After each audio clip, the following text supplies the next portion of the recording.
Welcome to Educational Bedtime, where history unfolds gently in the quiet hours. If you find these stories help you drift into peaceful sleep, consider subscribing to join us on more journeys through time. Tonight, we step back 7 centuries to explore the shadows behind the shining armor of medieval chivalry. Tonight, we'll walk in the footsteps of those who served in the shadows of greatness. We'll feel the weight of armor that was never meant for their shoulders, witness the rise of a peasant girl who spoke to angels, uncover the mysteries of warrior monks who became too powerful for their own good, and glimpse the luxurious world of those who ruled from behind castle walls. The stories we tell ourselves about the Middle Ages are often painted in brilliant colors: noble knights, fair maidens, and codes of honor that gleamed like polished steel. But beneath these romantic tales lie harder truths, stories of ordinary people caught in extraordinary circumstances, of dreams that demanded terrible prices, and of a world where survival itself was an act of courage. Let yourself sink into the comfort of your bed as we journey together through these medieval landscapes. Allow the rhythm of these stories to carry you gently forward, or perhaps to that peaceful place where sleep awaits. Chapter 1: Mud, Steel, and Silence. Life as a squire in medieval Europe. Imagine yourself as a boy of 14, standing in the courtyard of a stone castle as the first grey light of dawn touches the eastern walls. The air is sharp with the coming of winter, and your breath rises in small clouds as you hurry across the cobblestones, your bare feet finding purchase on stones slick with morning dew. You are a squire now, bound to Sir Geoffrey de Montfort, a knight whose reputation for valor is matched only by his expectation of absolute obedience. The day begins, as all days begin, with the armor. You push open the heavy oak door to the armory, and the familiar smell greets you: leather oil, steel polish, and the lingering scent of the tallow candles that provided your light until deep into the previous night. Sir Geoffrey's armor hangs on its wooden frame like the shell of some great metal creature, each piece carefully arranged according to the strict order he demands. The haubergeon, the short mail shirt that protects his torso, hangs heaviest, its thousands of interlocking rings catching what little light filters through the narrow window. You begin with the basics, as you have every morning for the past 2 years, since your father delivered you to this place: the cloth and the polish, the methodical circular motions that bring each piece to a shine that reflects your own tired face. This is not the quick buffing of neglect, but the deep, careful work that means the difference between life and death when steel meets steel in combat. Each ring of the mail requires attention. You learnt this lesson painfully in your first week, when Sir Geoffrey discovered rust on the inner edge of a sleeve. The blow across your shoulders taught you that armor care is not merely about appearance. It is about trust, about the absolute faith a knight must have that his equipment will not fail him when failure means death. The morning air grows warmer as you work, but your fingers remain stiff with cold. Winter is the cruelest season for a squire. The metal seems to draw the warmth from your hands, and the leather becomes stiff and unforgiving. You breathe on your fingertips and continue the endless circular motions, working the polish deep into every surface. By the time the sun has climbed high enough to cast real shadows, you have moved on to the more complex pieces. The bassinget, the pointed helmet that will protect Sir Geoffrey's head, requires special attention. Its visor must move smoothly on its hinges, and the breathing holes must be clear of any obstruction. You have seen what happens when a knight's vision is compromised in battle, how a moment's confusion can turn a seasoned warrior into a helpless victim. The sounds of the castle, coming to life, drift through the armory walls.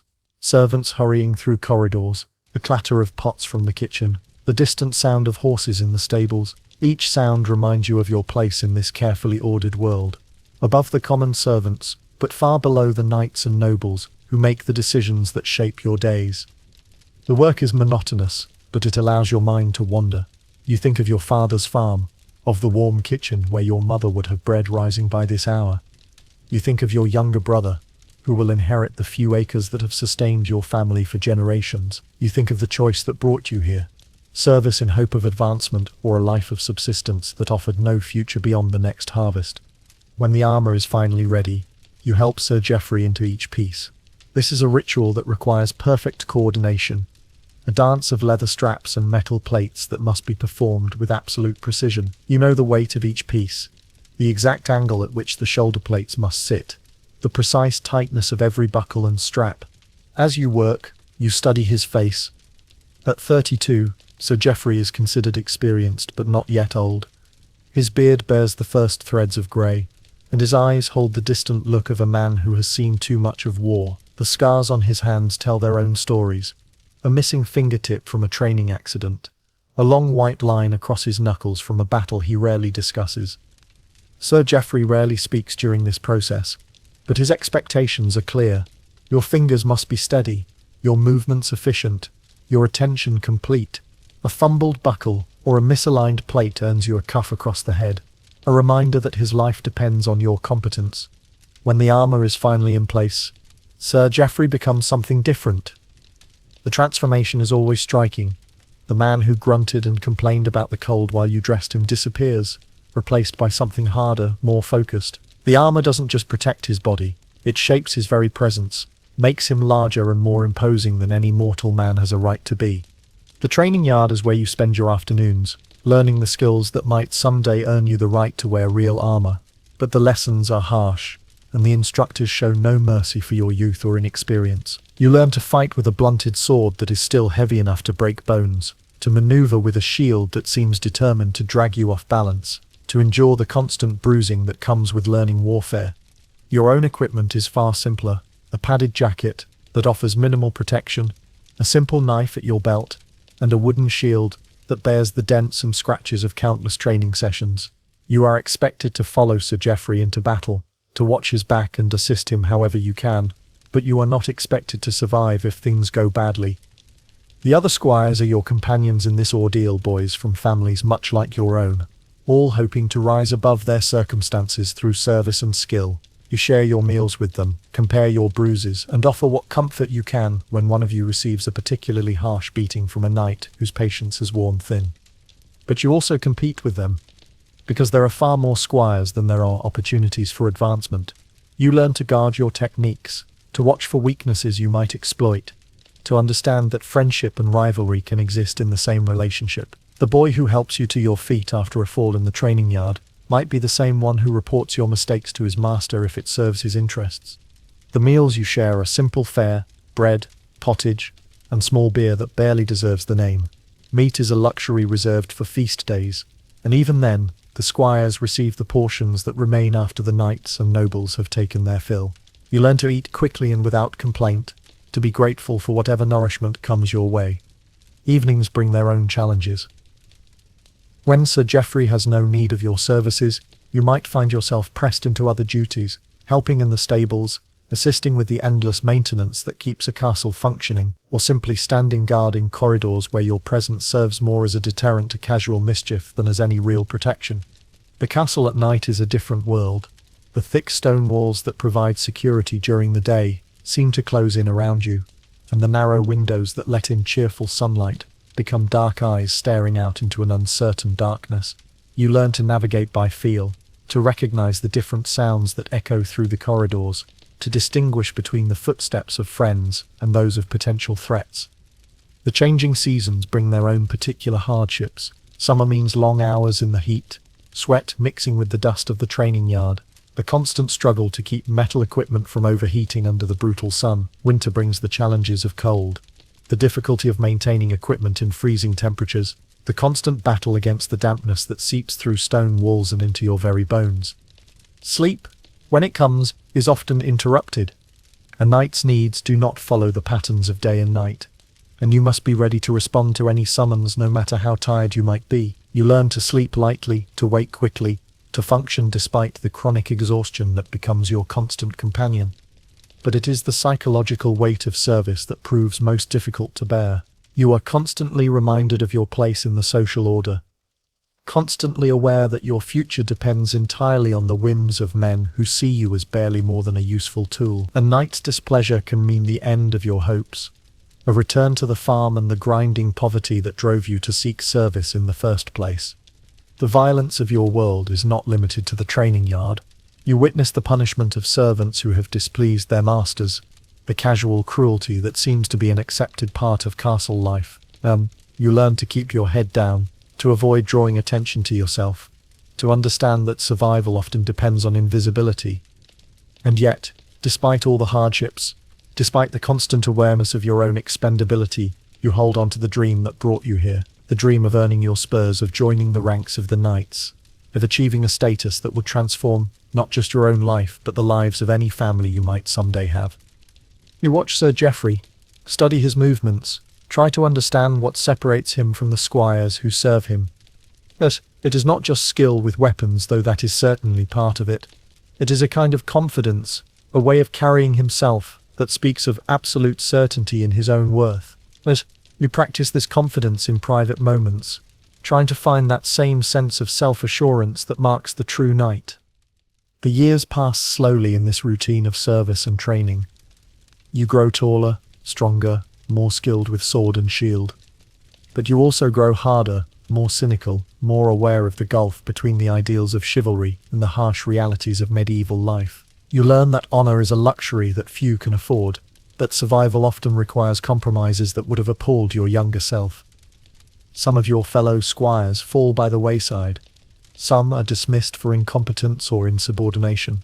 Others are killed in training accidents or in the small conflicts that seem to arise constantly between neighboring lords. A few simply disappear, returning to their families or seeking their fortunes elsewhere. But you persist, driven by a stubborn determination that even you don't fully understand.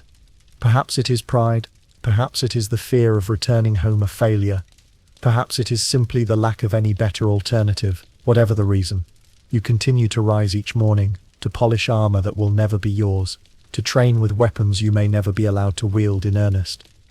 The castle around you becomes your world, its rhythms your rhythms, its concerns your concerns.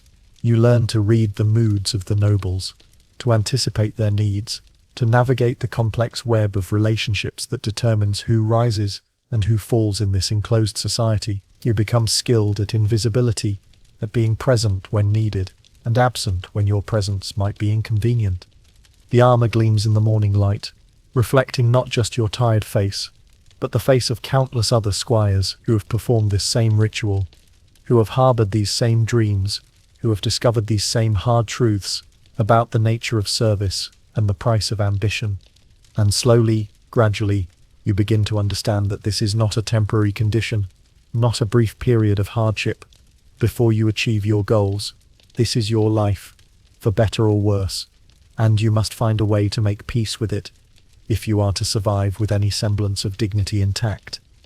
As the sun climbs higher and the day's duties begin in earnest, you set aside your cloth and polish, ready to face whatever challenges await. The armor is perfect, as it must be. Sir Geoffrey will be protected, as he must be, and you will continue to serve, to hope, to endure, as you must.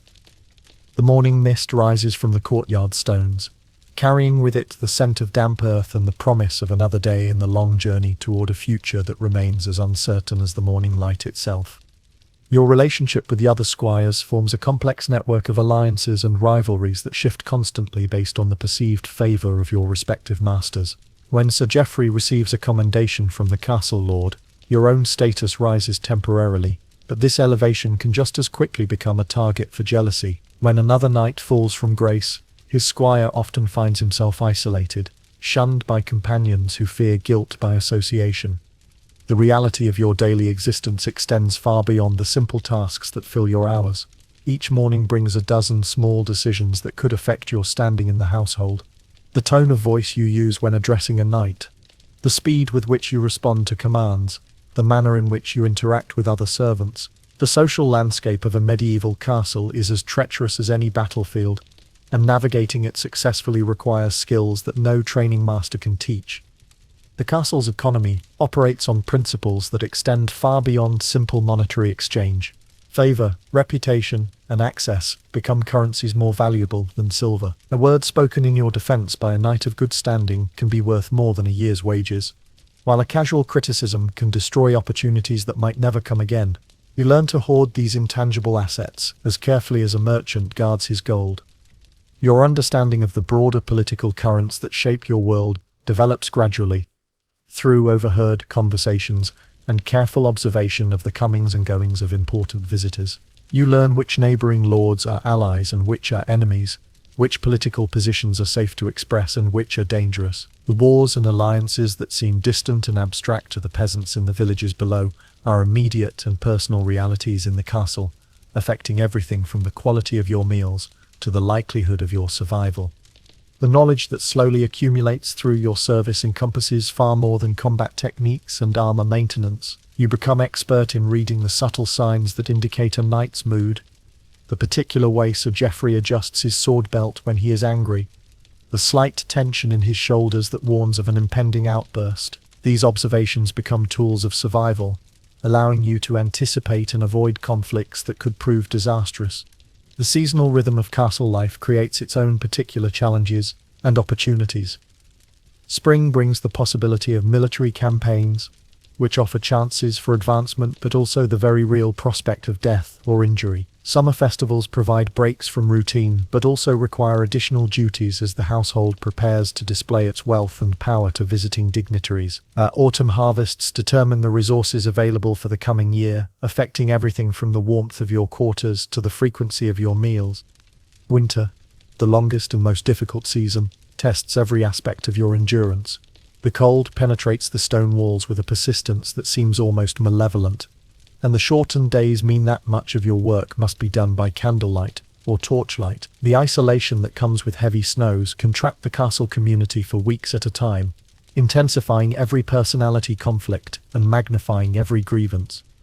Your education in the practical aspects of warfare extends beyond personal combat to include an understanding of siegecraft, logistics, and the care of horses. You learn to calculate the supplies needed for a campaign of specific duration, to recognize the signs of disease in horses before they become serious, to estimate the time required to reduce a particular fortification. These skills mark the difference between a mere servant and a valuable military asset. The weapons training that occupies your afternoons follows a carefully structured progression designed to build both physical capability and mental discipline. You begin with wooden swords and cloth-wrapped clubs, learning the basic movements that will eventually become second nature. The transition to metal weapons marks a significant milestone, but it also brings new dangers as the potential for serious injury increases dramatically. The art of fighting in armor requires a complete relearning of movement and balance. The weight distribution changes your center of gravity, while the restricted vision through a visor demands new spatial awareness. You must learn to judge distances accurately despite limited peripheral vision, to move efficiently despite encumbrance, to coordinate complex actions while maintaining your guard against opponents who are equally skilled and equally protected. Your instruction in heraldry and genealogy serves multiple purposes beyond simple identification of friend and foe. The intricate relationships between noble families form a web of alliance and obligation that determines military strategy, political maneuvering, and social precedents. A thorough knowledge of these connections allows you to anticipate conflicts, identify opportunities, and avoid potentially catastrophic misunderstandings. The castle's daily routine revolves around the canonical hours that structure medieval Christian life, but the practical demands of military readiness often conflict with religious observance. You learn to balance your spiritual obligations with your duties to your knight, understanding that while God may forgive a missed prayer, Sir Geoffrey is far less likely to overlook a neglected responsibility.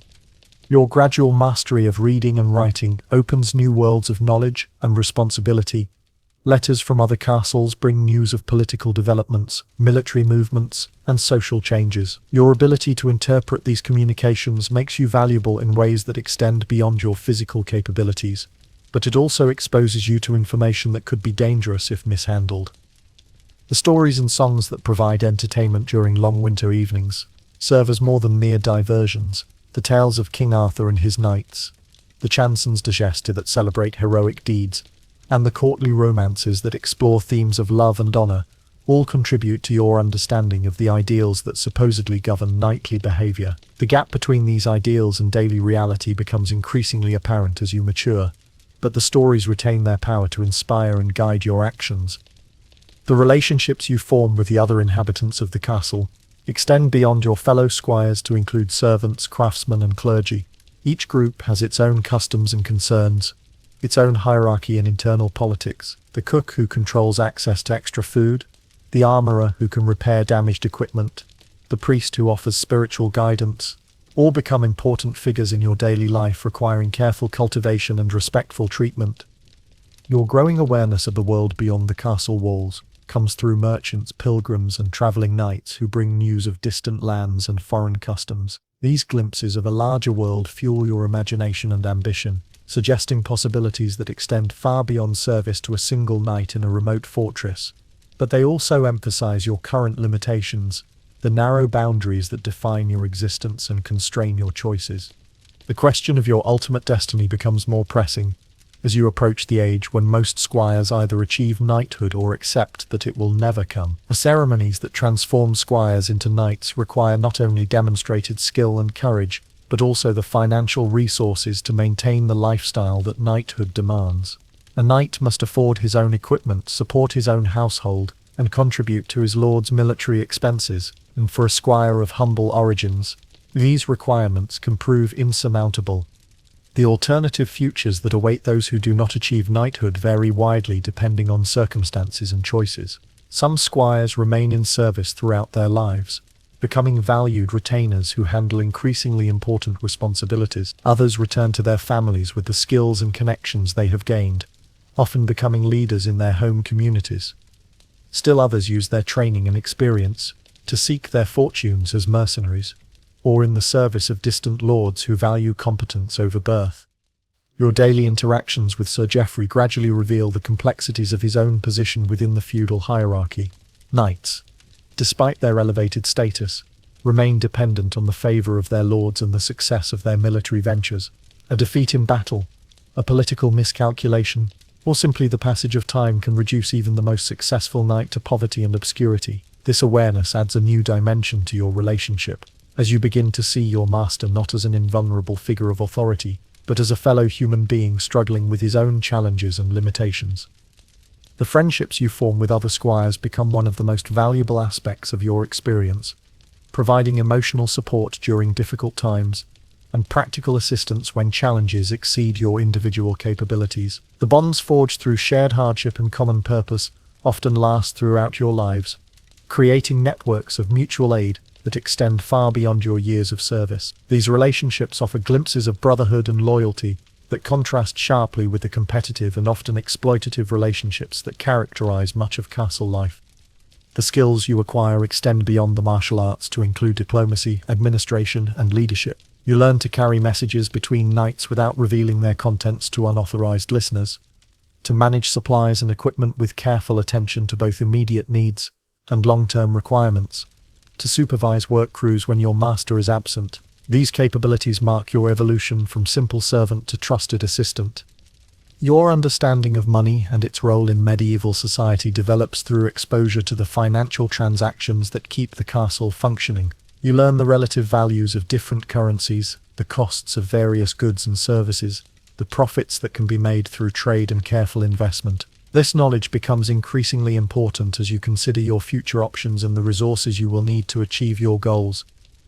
The religious education that forms part of your training as a squire encompasses both theological knowledge and practical understanding of the Church's role in medieval society. You learn the basic prayers and creeds that every Christian must know, the stories and lessons that form the foundation of medieval moral teaching, the rituals and ceremonies that mark the passage of the liturgical year. But you also gain insight into the political power of the Church, its wealth and influence, its complex relationships with secular authorities.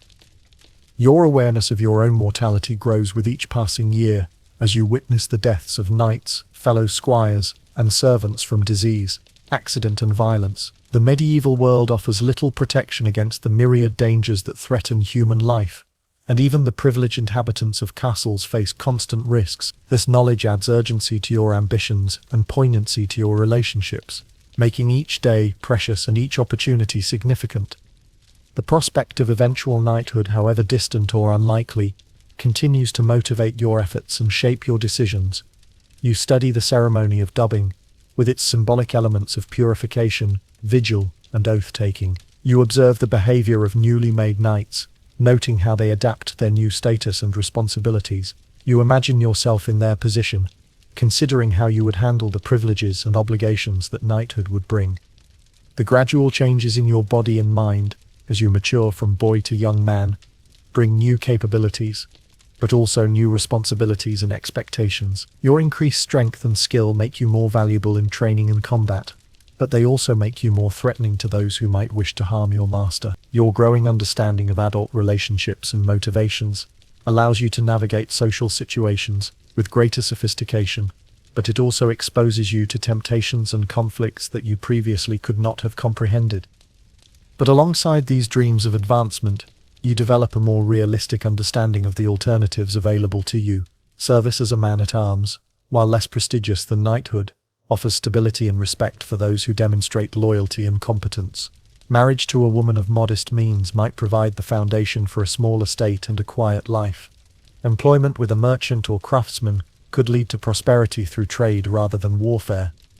The lessons you learn extend far beyond the specific skills required for your current position. You develop patience through the countless hours of repetitive practice, persistence through the setbacks and disappointments that are inevitable in any challenging endeavor, courage through exposure to danger and uncertainty. These qualities of character prove valuable regardless of your ultimate destination, shaping you into a man capable of facing whatever challenges the future might bring.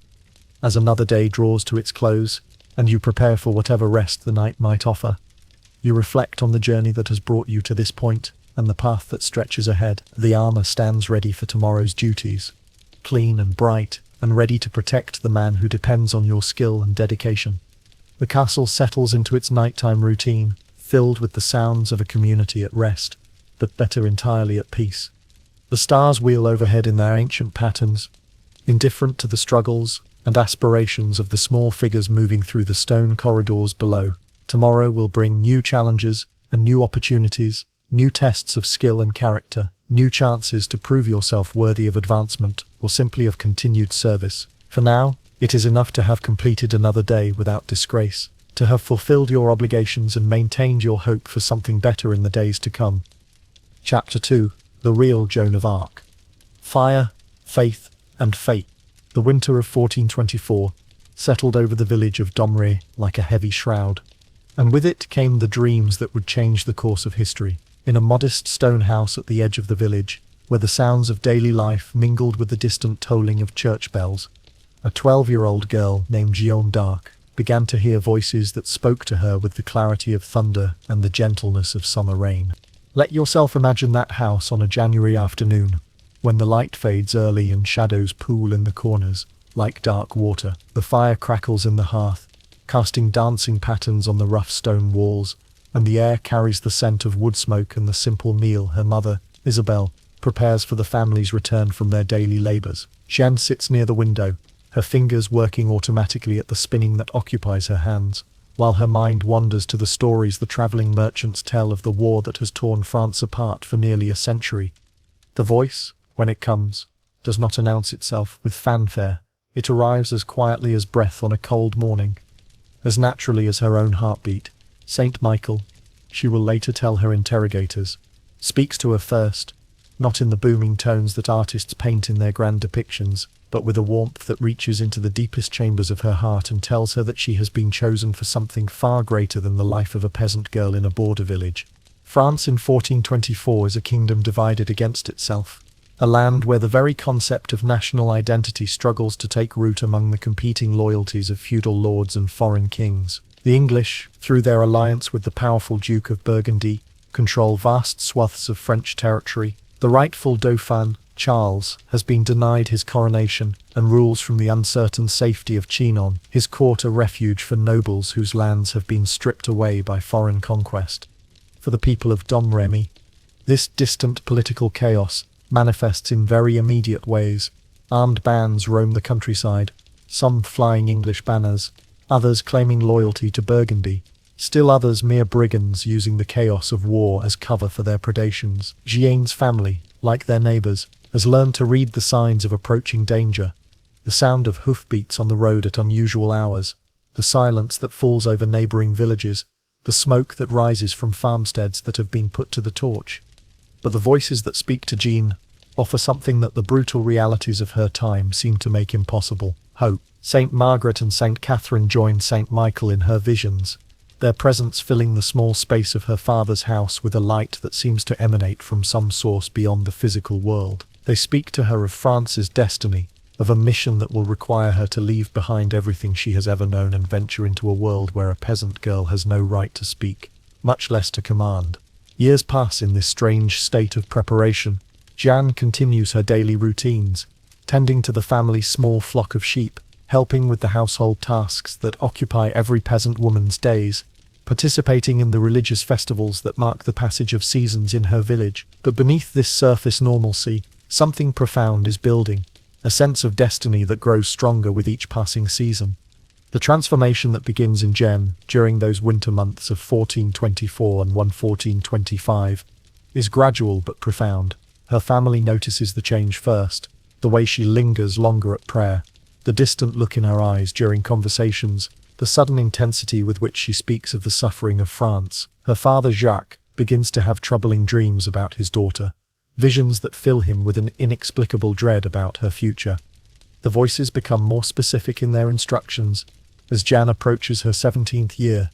They tell her of Orleans, the great city on the Loire that stands as the last major stronghold, blocking English control of southern France. They speak of the Dauphin Charles, whose legitimacy depends not just on bloodline, but on the sacred ritual of coronation that only Rheims Cathedral can provide. Most remarkably, they tell her that she, a peasant girl who has never been more than a few miles from her village, will be the instrument through which God will restore France to its rightful king. The practical obstacles to such a mission are overwhelming. Medieval society operates according to rigid hierarchies that place peasants at the very bottom of the social order. For Jane even to gain an audience with local nobility requires connections and influence that her family simply does not possess. The journey from Domremy to Chinon, where the Dauphin holds his court, stretches across hundreds of miles of territory controlled by hostile forces. The very idea of a peasant girl presenting herself to the Dauphin and claiming divine authority to lead his armies challenges every assumption about gender, class, and the nature of legitimate authority. But Jeanne's faith in her voices provides her with a certainty that proves more powerful than any practical consideration. In May 1428, she approaches her uncle, Durand Laxart, with a story that must have seemed like the product of an overwrought imagination. She tells him that she must go to Robert de Baudricourt, the captain of nearby Vaucouleurs, to request safe passage to the Dauphin's court. When Laxart, bemused but perhaps touched by his niece's obvious sincerity, agrees to take her to Vaucouleurs, Jeanne begins the journey that will transform her from an unknown peasant into the most famous woman in France. Robert de Baudricourt's initial reaction to Jeanne's request is entirely predictable. He dismisses her as a deluded peasant girl and sends her home with instructions that her father should box her ears and teach her to know her place. But Jeanne's response to this rejection reveals the extraordinary force of personality that will soon make her famous throughout Europe. She returns to Vaucouleurs again and again, each time more insistent that time is running out, that Orleans will fall unless she is allowed to fulfill her mission. The winter of 1428 to 1429 marks the crucial turning point in Jeanne's story. News arrives that Orleans is under severe siege, that the English have constructed a series of fortifications around the city that seems to make its fall inevitable. The implications of Orleans' capture extend far beyond the immediate military situation. Its loss would open the entire Loire Valley to English conquest, and might well mean the end of French resistance. During this period of waiting and persistence, Jeanne begins to demonstrate abilities that convince even skeptics that something unusual is happening. She speaks with uncanny accuracy about military events taking place hundreds of miles away, predicting defeats and victories before any messenger could have brought news to Vaucouleurs. Her knowledge of political and military affairs far exceeds what any peasant girl should possess, and her passionate eloquence about France's destiny begins to attract a following among the townspeople. It is against this backdrop of mounting crisis that Jeanne finally succeeds in convincing Baudricourt to provide her with an escort to Chinon. The decision requires considerable courage on his part, because presenting a peasant girl to the Dauphin as a divinely inspired military leader risks both ridicule and accusations of encouraging heresy. But the desperate military situation, combined with Jeanne's evident sincerity and the growing belief among his men that she possesses supernatural knowledge, finally tips the balance in her favor. The France through which Jeanne travels bears little resemblance to the prosperous kingdom of earlier centuries. Farmsteads stand abandoned, their fields returning to wilderness. Villages that once bustled with trade and industry huddle behind makeshift fortifications, their populations reduced by war, disease, and emigration. The great roads that once carried merchants and pilgrims across the kingdom are now the domain of armed bands whose loyalties shift with their immediate interests. The journey to Chinon in February 1429 takes 11 days through territory where English and Burgundian forces could appear at any moment. Jean and her small escort travel primarily at night, sleeping rough during the day, following routes known only to smugglers and other travelers who must avoid the main roads. For a girl who has never been more than a day's walk from her village, the journey represents a transition into an entirely different world.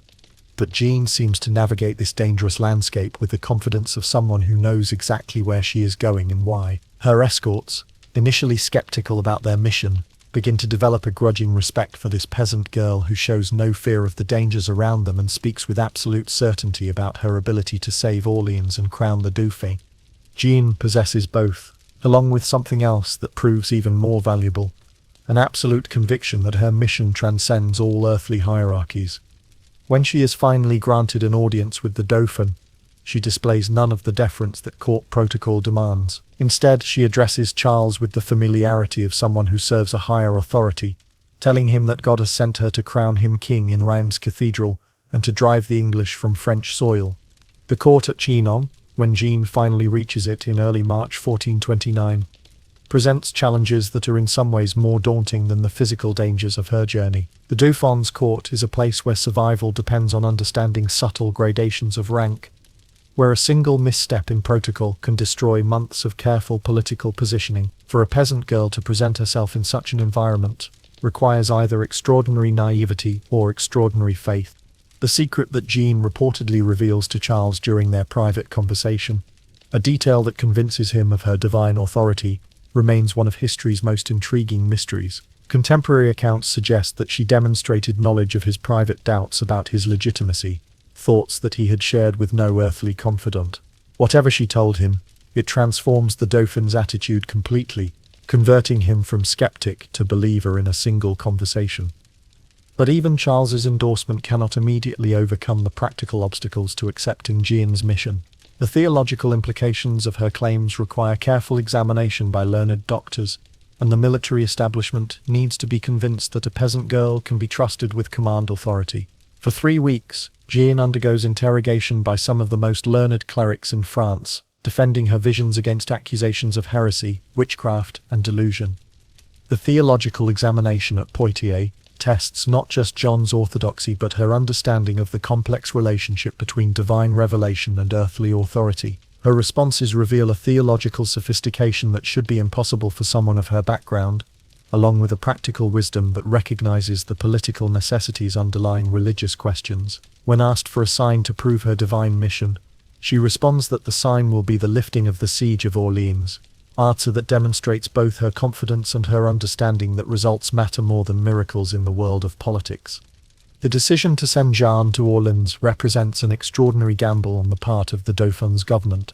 By placing her in command of the relief force, they risk not just military failure, but the complete discrediting of their cause, if she proves to be deluded or incompetent. The careful preparations for her mission, the custom-made armor, the banners bearing the names of Jesus and Mary, the selection of experienced military commanders to serve under her authority, suggest that even her supporters understand the magnitude of the risk they are taking.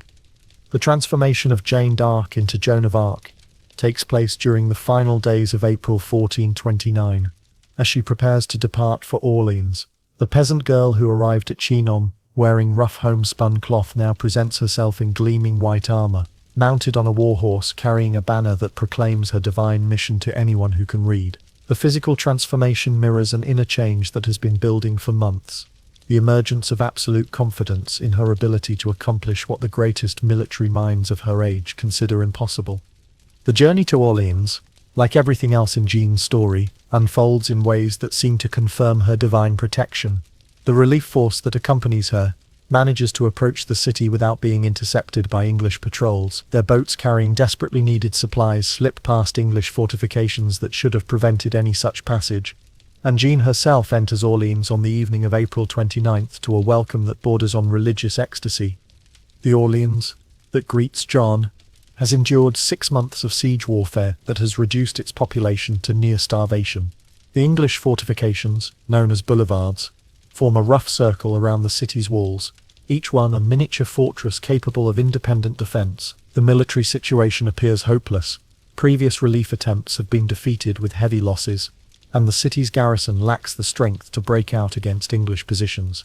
But Jeanne's arrival changes the psychological climate in ways that prove more important than any tactical advantage. Her presence transforms a desperate defensive action into a holy war, giving the defenders a sense of divine purpose that enables them to endure hardships that might otherwise have broken their will. The ordinary soldiers who man the walls begin to believe that God truly has sent them a deliverer, and this belief translates into a willingness to take risks that more rational calculation would have discouraged. The military events of the first week of May 1429 unfold with a speed and decisiveness that astounds contemporary observers. The attack on the English boulevard at Les Tourelles, led by Jeanne despite a crossbow bolt wound to her shoulder, succeeds odds that should have made victory impossible. The coordinated assault on the remaining English positions, launched while the defenders are still reeling from the loss of their strongest fortification, drives the besieging army from positions they have held for months. The lifting of the siege of Orleans transforms Jeanne from a local curiosity into a figure of international significance. News of the victory spreads across Europe, carried by merchants and diplomats who can hardly believe what they are reporting. In England, the defeat triggers a crisis of confidence that will ultimately contribute to the loss of all English conquests in France. In French territories still under English control, the victory inspires hope that liberation might actually be possible. But for Jeanne herself, Orleans represents only the first step in a mission that extends far beyond military victory. Her visions have told her that she must escort the Dauphin to Rheims for his coronation, and she understands that this goal requires not just defeating English armies, but fundamentally altering the political balance of power in France. The campaign that follows Orleans, the rapid advance through the Loire Valley, the capture of English strongholds that have resisted French attacks for years, demonstrates her understanding that momentum in medieval warfare depends as much on psychological factors as on military ones. The march to Rheims in June and July 1429 takes on the character of a triumphal procession, as French towns that have submitted to English rule for decades suddenly discover the courage to resist their occupiers. Jeanne's banner, visible from miles away, becomes a symbol of French resurgence that inspires nobles and peasants alike to join what increasingly looks like an unstoppable movement toward national liberation.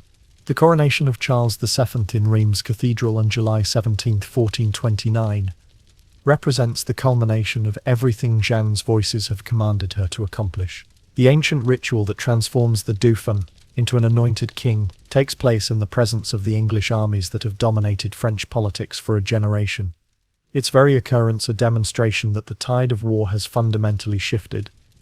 For Jeanne, standing beside the altar where Clovis received the first French royal coronation more than 9 centuries earlier, the ceremony represents both triumph and tragedy. Her voices have told her that her mission will be completed within a year, and she understands that the glory of this moment will soon give way to suffering that she cannot avoid and dare not fully contemplate. The final phase of Jeanne's story unfolds with the inexorable quality of ancient tragedy.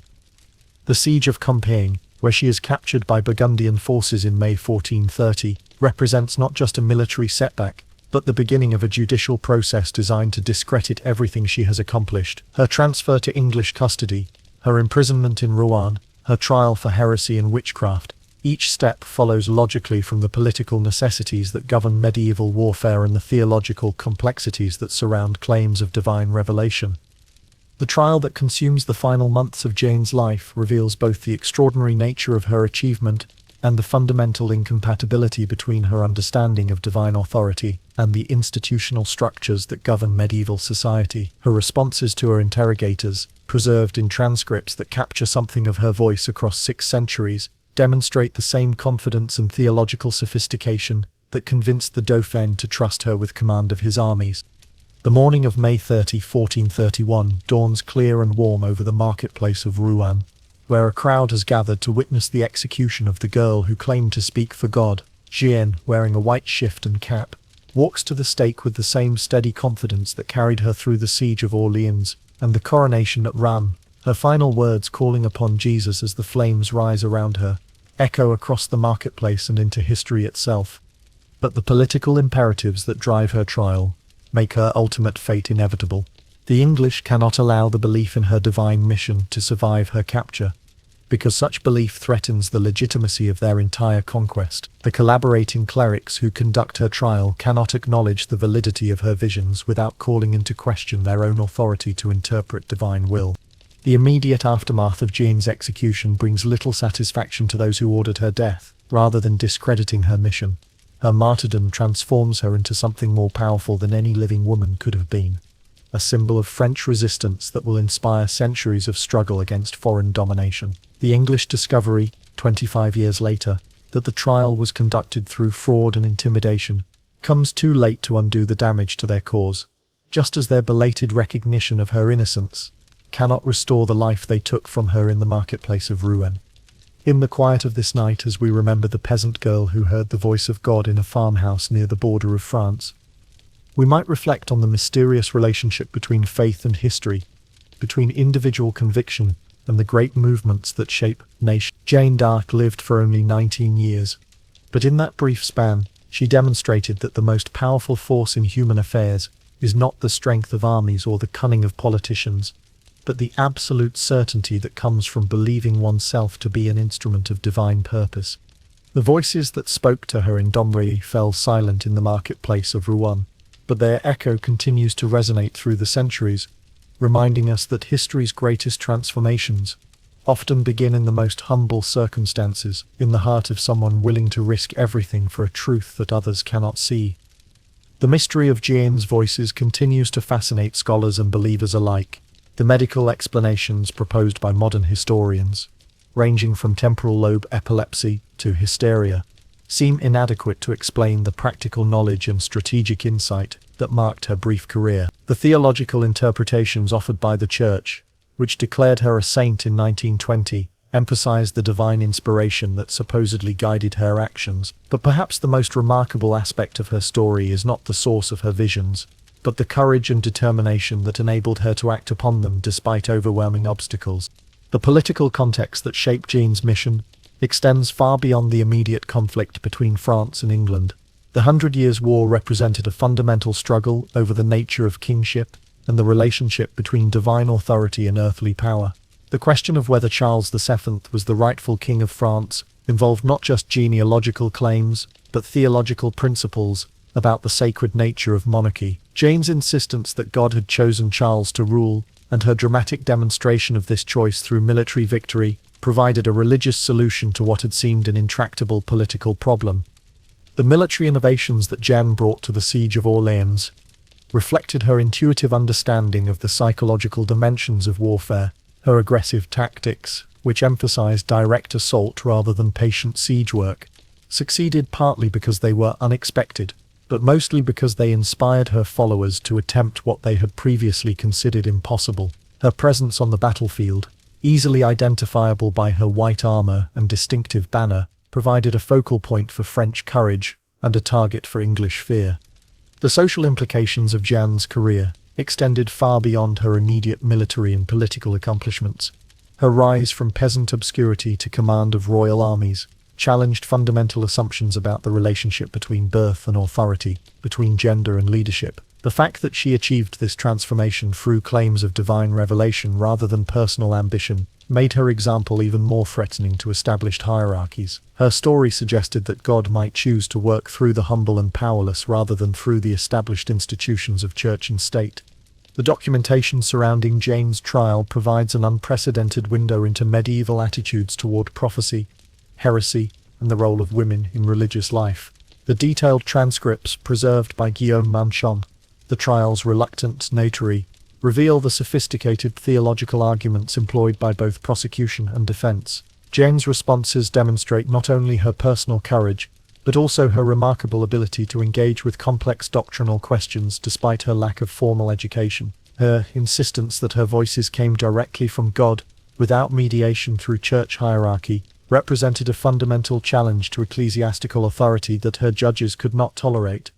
The rehabilitation trial that vindicated Jane 25 years after her death involved testimony from 1,115 witnesses, including many who had known her personally during her childhood in Domremy. Their accounts provide invaluable insights into her character and development, confirming the genuineness of her religious devotion while revealing the gradual emergence of her sense of mission. The trial's conclusion, which declared her a martyr wrongfully executed, represented more than a legal vindication. It was a recognition that her claims to divine inspiration had been legitimate all along. The legacy of Joan's achievement extends far beyond the immediate military and political consequences of her intervention in the 100 Years' War. Her example inspired subsequent generations of French patriots, from the resistance fighters of World War II to the leaders of the French Revolution. Her story became a symbol of the power of faith to overcome seemingly impossible obstacles. A reminder that individual courage and conviction can change the course of history even when all rational calculations suggest failure. The artistic and literary representations of Jean that emerged in the centuries following her death reflect changing attitudes toward heroism, sanctity, and the role of women in public life. Medieval chroniclers emphasized her miraculous aspects, portraying her as a divinely inspired instrument of God's will. Renaissance artists focused on her martial achievements, depicting her as a female warrior who challenged conventional gender roles. Modern interpretations have explored the psychological and social dimensions of her story, seeking to understand how a peasant girl could have achieved such extraordinary influence in so short a time. The continuing scholarly debate over Jeanne's historical significance reflects the complexity of her achievement and the difficulty of separating fact from legend in medieval sources. Some historians emphasize her military contributions, arguing that her tactical innovations and inspirational leadership were decisive factors in French victory. Others focus on her political impact, suggesting that her role in Charles VII's coronation was more important than her battlefield successes. Still others examine her religious significance, interpreting her career as an example of medieval mysticism and its relationship to political action. The psychological dimension of Jean's story has attracted particular attention from modern scholars, seeking to understand the sources of her extraordinary confidence and determination. Her ability to maintain her sense of mission despite ridicule, opposition, and ultimate martyrdom suggests an inner strength that transcended normal human limitations. Whether this strength derived from genuine divine inspiration, mental illness, or exceptional force of personality remains a matter of debate, but its practical consequences for the history of France and Europe are undeniable. The international implications of Jeanne's career extended far beyond the borders of France. Her success demonstrated that English military dominance was not invincible, encouraging resistance movements throughout their continental territories. Her claims to divine inspiration provided a model for subsequent religious and political movements that sought to challenge established authority through appeals to higher law. Her example showed that even the most entrenched political and military situations could be transformed by the intervention of unexpected actors claiming divine mandate. The enduring fascination with Jean's story reflects its embodiment of timeless themes about faith, courage, and the relationship between individual action and historical change. Her rise from obscurity to fame, her triumph over seemingly impossible obstacles, her tragic end as a victim of the forces she had opposed, all conform to archetypal patterns that resonate across cultures and centuries. Yet the specific details of her career, documented with unusual thoroughness for a medieval figure, provide concrete evidence that such transformation is possible even in the most constrained circumstances. The economic dimensions of Jean's mission reveal the sophisticated financial calculations that underpinned medieval warfare and diplomacy. The cost of equipping her for Orleans, including custom-forged armor, weapons, banners, and the wages of her escort, represented a substantial investment by the Dauphin's impoverished court. The decision to commit these scarce resources to an untested peasant girl demonstrates either desperate calculation or extraordinary faith in her divine mission. The armor alone, crafted by the finest smiths in Tours, would have cost more than most nobles spent on equipment in their entire careers. The symbolic power of Jean's appearance in gleaming white armor cannot be overstated in a society where visual representation carried profound meaning. White, the color of purity and divine favor, marked her as set apart from ordinary warriors who wore darker, more practical colors. A banner, bearing the names of Jesus and Mary along with images of angels, transformed every battlefield into a religious theater, where earthly conflicts took on cosmic significance. The psychological impact on both French and English forces of seeing this shining figure leading charges proved as important as any tactical innovation. The religious controversy surrounding Jean's mission extended beyond questions of divine inspiration to fundamental issues about the relationship between personal revelation and institutional authority. The Inquisition had recently dealt harshly with mystical movements that claimed direct communication with God, and Jane's assertions that her voices bypassed church hierarchy threatened established patterns of spiritual mediation. Her theological examiners at Poitiers walked a careful line, seeking to validate her mission without endorsing principles that could undermine ecclesiastical control over religious experience. The military culture of early 15th century France was characterized by caution and defensive thinking, making Jeanne's aggressive tactics all the more revolutionary. Previous French strategies had emphasized avoiding direct confrontation with English forces, whose longbows and disciplined formations had dominated European battlefields for decades. Jeanne's insistence on immediate assault regardless of tactical disadvantages succeeded partly because it was unexpected, but mostly because it restored French confidence in their ability to win decisive victories. The social composition of Jane's army reflected the broad appeal of her message across class boundaries. While her immediate circle consisted of experienced military professionals assigned by the Dauphin, her followers included artisans, peasants, minor nobles, and clergy who saw in her mission an opportunity to serve both God and France. This unusual coalition enabled rapid recruitment and sustained the morale necessary for the demanding campaign that led to Reims. The diplomatic implications of Jane's success extended throughout Europe as rulers reassessed the balance of power between France and England. The Duke of Burgundy, whose alliance with England had been crucial to their continental conquests, began to reconsider his position as French victories mounted. Italian city-states, papal territories, and German principalities all adjusted their policies in response to evidence that English dominance was no longer inevitable. Jane's personal intervention in a local conflict had triggered a continental realignment. The administrative challenges of organizing Jean's campaigns reveal the sophisticated logistical systems that supported medieval warfare. Supplying an army on the march required coordination between multiple regions, careful calculation of food and equipment needs, and complex negotiations with local authorities who controlled transportation routes. Jean's military household included clerks, paymasters, and supply masters whose efficient work enabled the rapid movements that characterized her campaigns. The medical realities of Jean's wound at Orleans illuminate both the dangers of medieval combat and the primitive state of battlefield medicine. The crossbow bolt that pierced her shoulder between the armor plates could easily have proved fatal if it had struck major blood vessels or organs. Her recovery, accomplished through basic wound cleaning and prayer rather than sophisticated medical intervention, seemed miraculous to contemporary observers who were accustomed to seeing similar injuries result in death from infection or blood loss.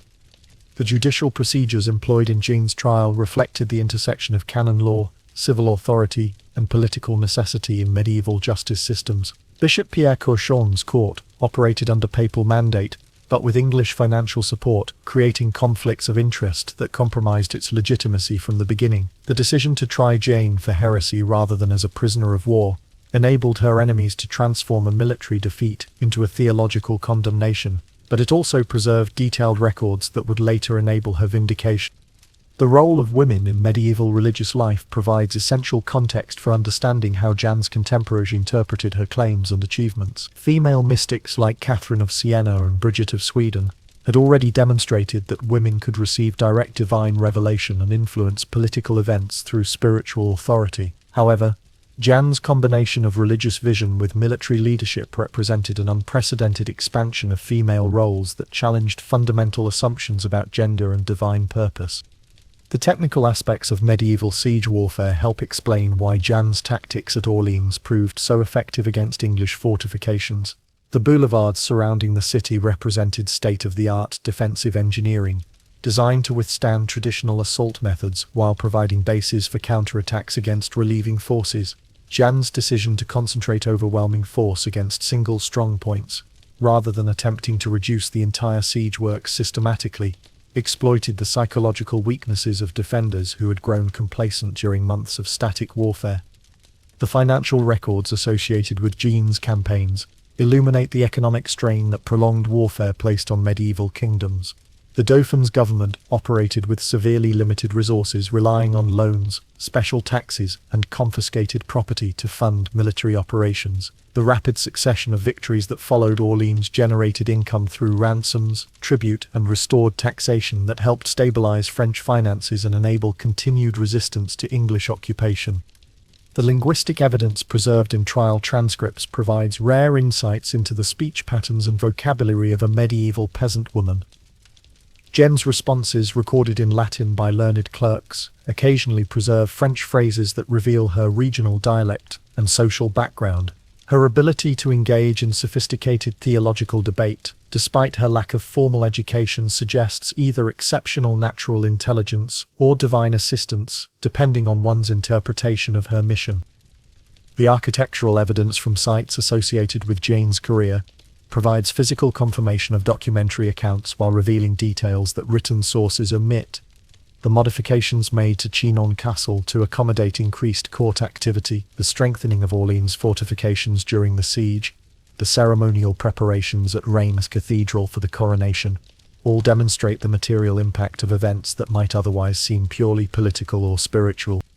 The international reactions to Jeanne's execution reveal the complex diplomatic calculations that shaped European responses to her career. While English allies publicly supported the trial's verdict, private communications suggest widespread unease about the legitimacy of executing a teenage girl for religious crimes. Neutral observers noted the contrast between Jeanne's dignified behavior at her death and the propaganda portraying her as a dangerous heretic, contributing to long-term damage to English reputation.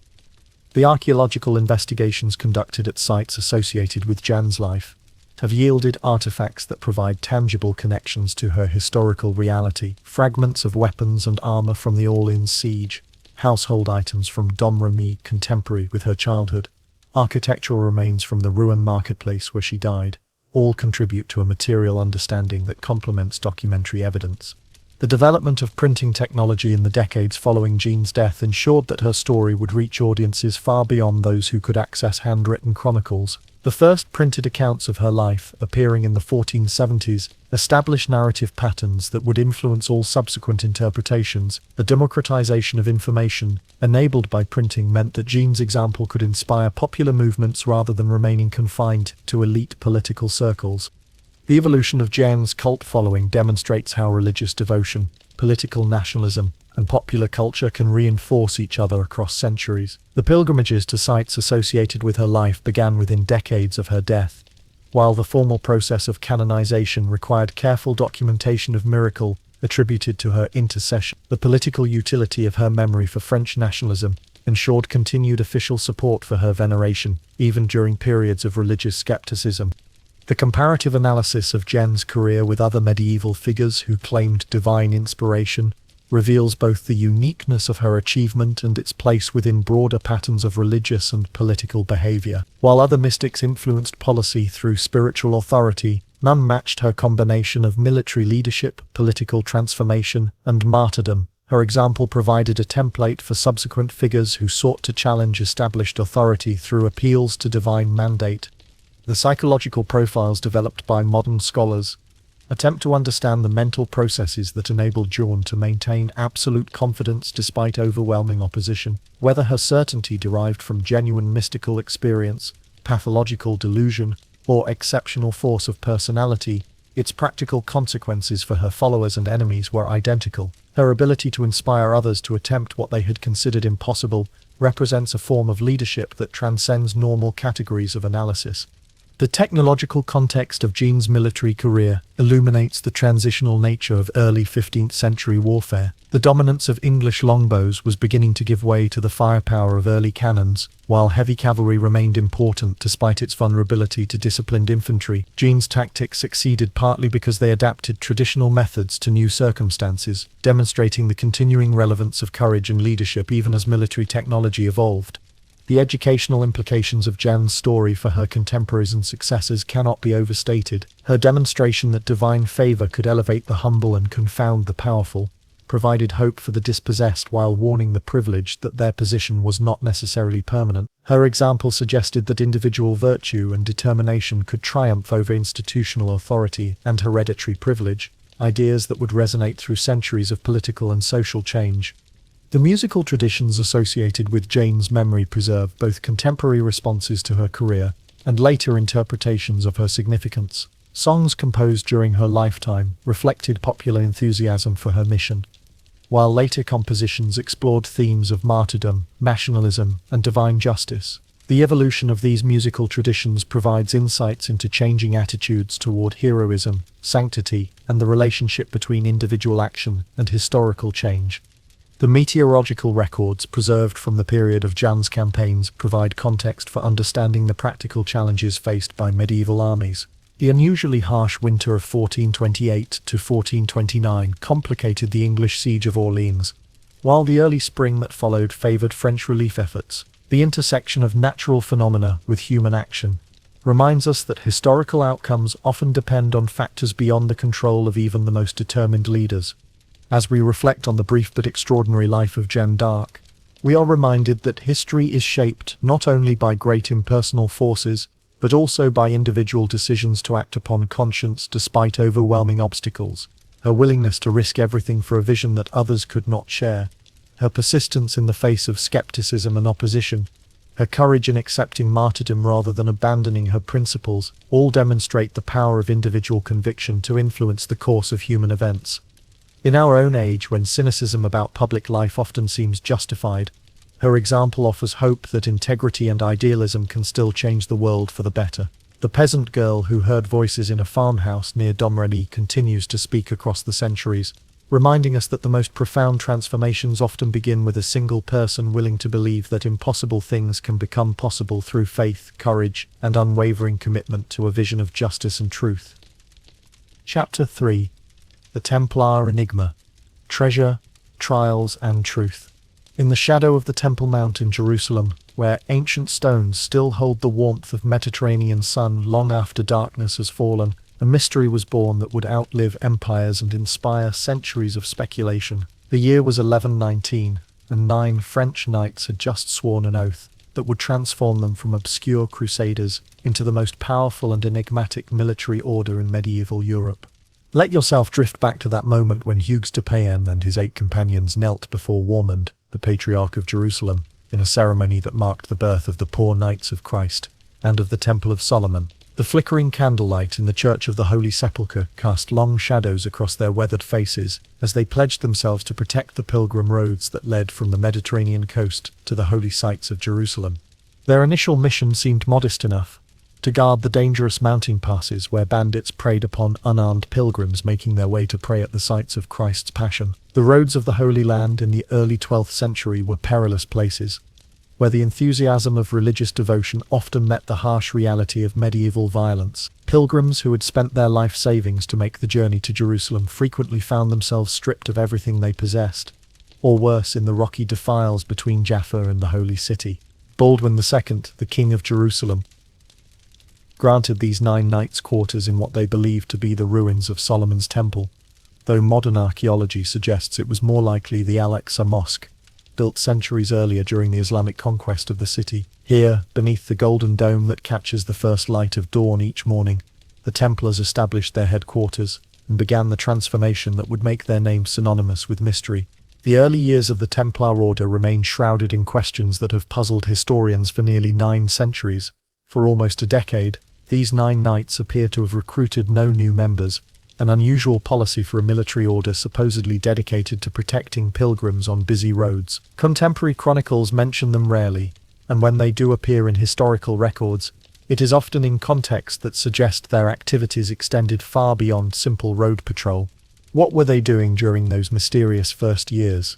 The question becomes more intriguing when we consider the archaeological evidence that suggests extensive excavation beneath their Jerusalem headquarters. Later visitors to the site discovered networks of tunnels and chambers that appear to have been methodically explored, as if the knights were searching for something specific beneath the sacred mount. Systematic nature of these excavations, revealed through modern archaeological investigation, suggests a coordinated effort that extended over many years and required considerable resources and planning. The transformation of the Templars from obscure guardians into Europe's most powerful military order began in 1129, when Hugues de Payens returned to France with a mission that would forever change the nature of medieval banking and warfare. At the Council of Troyes, the Church formally recognized the Templar Order and granted them privileges that placed them outside the normal structures of medieval authority. They answered directly to the Pope, owed no allegiance to local bishops or secular rulers, and were granted the extraordinary right to keep any treasure they might acquire in their holy war against the enemies of Christ. But it was the Templar rule, composed with the assistance of Bernard of Clairvaux, the most influential churchman of his age, that revealed the true ambition behind this military order. The rule went far beyond the typical monastic vows of poverty, chastity, and obedience. It established a complex hierarchy that included not just knight brothers, but also sergeants, chaplains, and serving brothers, creating what amounted to a parallel society within medieval Christendom. The concept of warrior monks represented something entirely new in medieval thought. Previous monastic orders had dedicated themselves to prayer, scholarship, or care for the sick. The Templars combined religious devotion with military prowess in ways that seemed to challenge fundamental assumptions about the incompatibility of violence and spiritual life. Their white mantles, marked with the distinctive red cross that became their symbol, declared to all who saw them that these were men who served God through war. The growth of Templar power over the next century and a half followed patterns that seemed almost supernatural in their scope and speed. Donations poured in from every corner of Europe, as nobles and peasants alike sought to support the Holy War in the East. Entire estates were granted to the order, along with the rights to collect taxes, operate mills, and control trade routes. By the mid-13th century, the Templars owned approximately 9,000 properties across Europe, from sprawling agricultural estates to urban commercial centres. But it was their innovation in banking that truly set the Templars apart from other military orders. The need to transfer funds from European donors to the battlefields of the Holy Land led them to develop a system of credit that revolutionized medieval commerce. A merchant in London could deposit silver with the Templars and receive a coded letter that would allow him to withdraw equivalent value in gold from a Templar house in Jerusalem, minus a reasonable fee for the service. This system, which historians recognize as the foundation of modern international banking, generated enormous profits for the Templar order. Their houses in major commercial centers became the medieval equivalent of central banks, holding deposits for kings and merchants, extending credit for major enterprises, and managing the complex financial instruments that made long-distance trade possible. The Temple in Paris, with its massive circular church modelled on the Church of the Holy Sepulchre, became the financial centre of the French kingdom. Kings borrowed money from the Templars to finance their wars, and the order's treasurer often served as the royal financial advisor. Yet, for all their worldly success, the Templars maintained the austere religious practices that had defined their origins. Their daily routine began before dawn, with prayers, and continued through a carefully regulated cycle of religious observance, military training, and administrative duties. They ate in silence while listening to readings from scripture, slept in dormitories rather than private chambers, and submitted to a discipline that was harsh even by medieval monastic standards. The mysteries that would eventually surround the Templar order began to accumulate during this period of growth and influence. Their initiation ceremonies, conducted in absolute secrecy behind locked doors, gave rise to speculation about hidden teachings and esoteric practices. The order's apparent immunity to the political pressures that affected other institutions suggested access to information or influence that exceeded what their visible activities could explain. Contemporary chroniclers noted the Templars' unusual interest in Islamic learning and their willingness to maintain diplomatic contact with Muslim rulers, even during active military campaigns. Their libraries contained works of Arabic philosophy and mathematics that were unknown elsewhere in medieval Europe, and their architects incorporated design elements that suggested familiarity with Islamic building techniques. The geometric patterns found in Templar churches and the sophisticated engineering of their fortifications demonstrated knowledge that seemed to transcend the conventional boundaries of Christian medieval culture. The fall of Acre in 1291, which marked the end of the Crusader presence in the Holy Land, should have meant the end of the Templar Order's primary mission. Other military orders adapted to the new reality by relocating their activities to different frontiers, or by transforming themselves into primarily charitable institutions. The Templars, however, seemed unwilling or unable to abandon their original purpose, even though the very concept of holy war in the East had become obsolete. This stubborn adherence to an outdated mission might have led to gradual irrelevance, if not for the Order's continuing financial power and the growing resentment it inspired among secular rulers.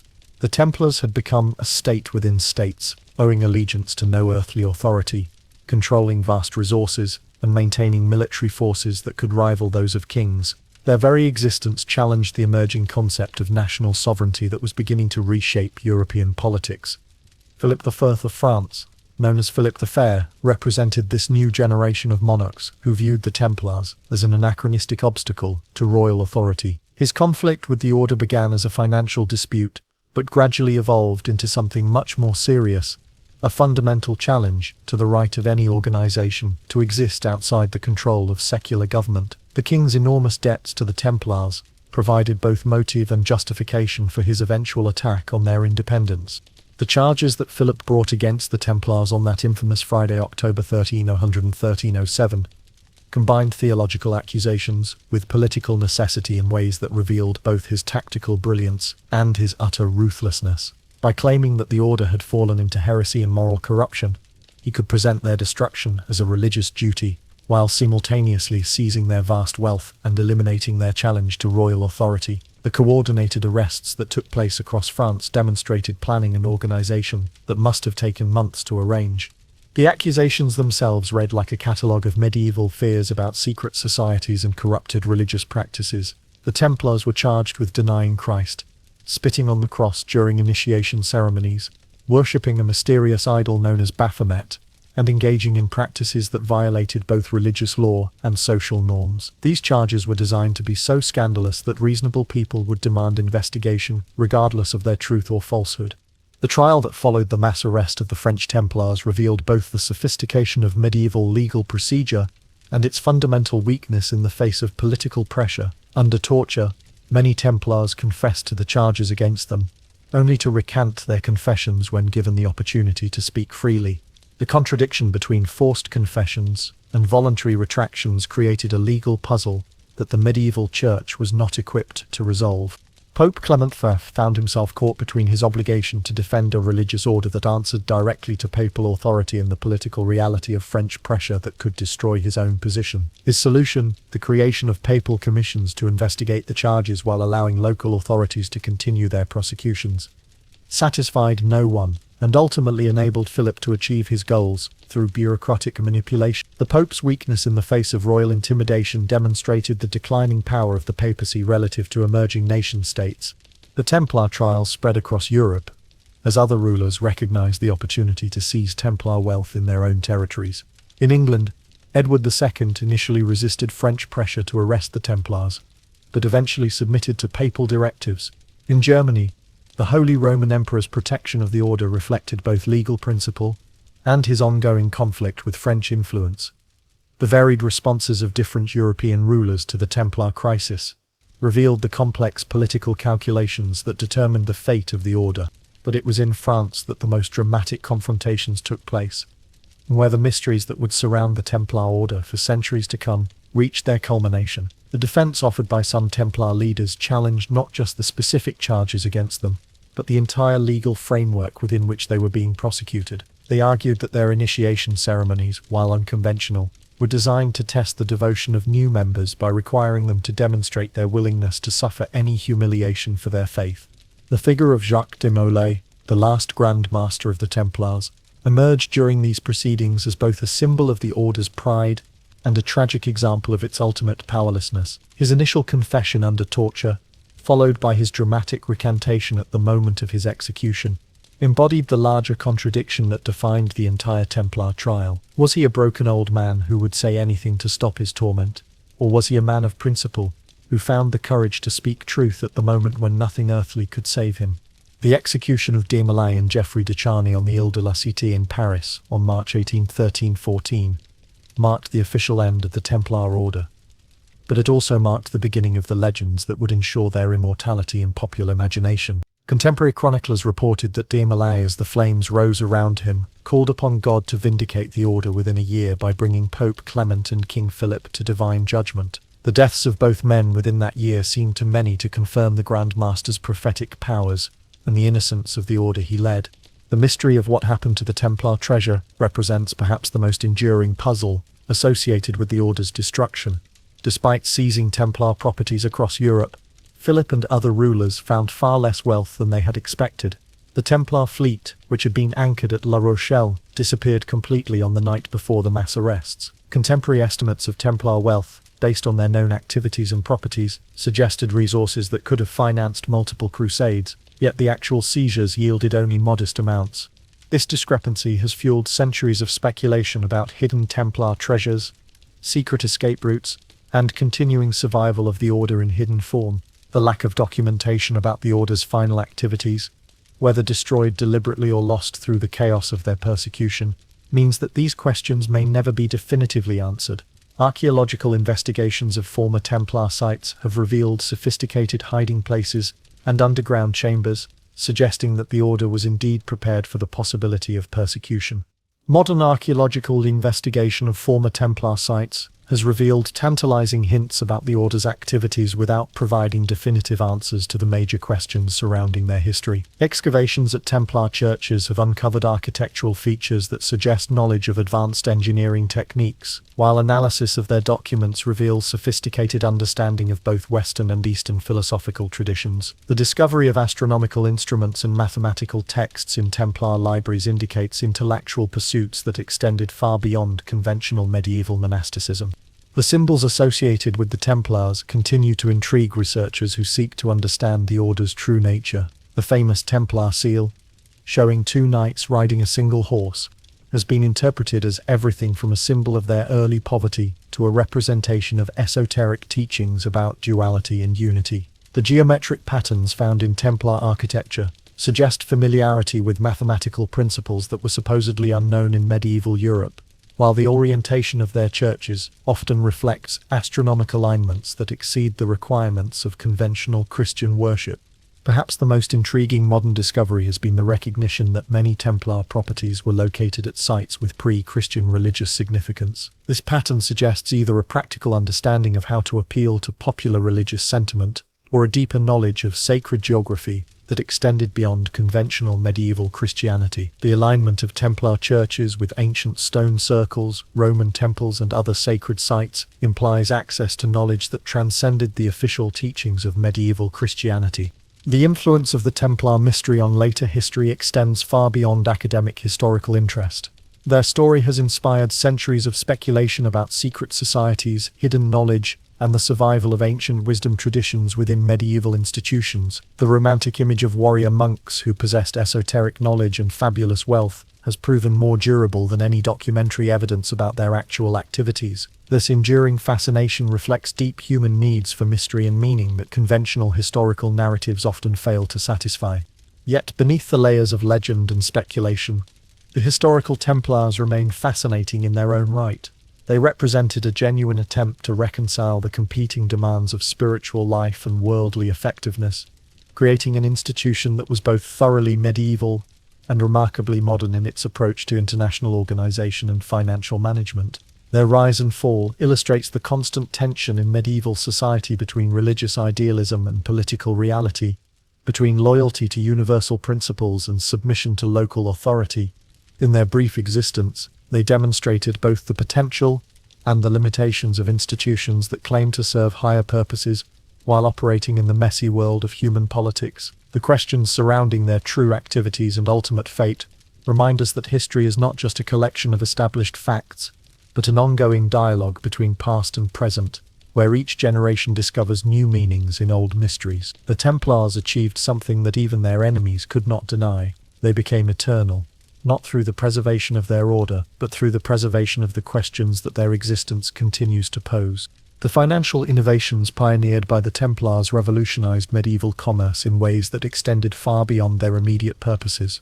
Their system of letters of credit eliminated the need for merchants to transport large quantities of precious metals across dangerous territories, while their standardized exchange rates facilitated trade between regions with different monetary systems. The Templars effectively created the first international currency, backed not by any particular ruler but by the Order's own reputation for reliability and solvency. Their banking practices included sophisticated concepts that would not reappear in European finance for centuries after their destruction. They offered interest-bearing deposits to wealthy clients, provided insurance for commercial ventures, and created investment partnerships that distributed both risks and profits among multiple participants. The complexity of their financial instruments required educated clerks and accountants whose skills exceeded those available to most medieval institutions, suggesting that the Order deliberately recruited personnel with advanced mathematical and commercial training. The architectural legacy of the Templars provides tangible evidence of their wealth, influence, and possible esoteric interests. Their churches, built in the distinctive circular style, derived from the Church of the Holy Sepulchre, incorporated engineering techniques that enabled the construction of large open spaces without internal supports. The acoustic properties of these buildings, carefully designed to enhance vocal music and spoken prayers, demonstrate understanding of sound physics that exceeded contemporary architectural knowledge. The defensive structures built by the Templars in the Holy Land represent some of the most sophisticated military engineering of the medieval period. Castles like Crac de Chevalier incorporated multiple lines of defense, advanced siege resistance techniques, and living quarters capable of supporting large garrisons during extended sieges. The speed with which these fortifications were constructed, often in remote and hostile territories, suggests access to engineering knowledge and organizational capabilities that exceeded those of conventional medieval armies.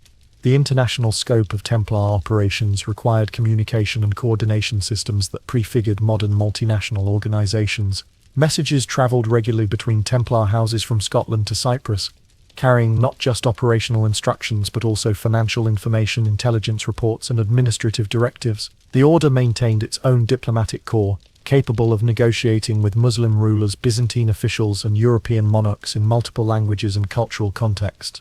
The educational institutions associated with Templar houses provided instruction that extended beyond conventional medieval curricula to include mathematics, astronomy, languages, and natural philosophy. Their libraries contained works translated from Arabic and Greek that were unavailable elsewhere in medieval Europe, while their schools trained not only future Templars, but also clerks and administrators who served secular rulers. This educational role helped disseminate knowledge that contributed to the intellectual developments that would characterize the later medieval period.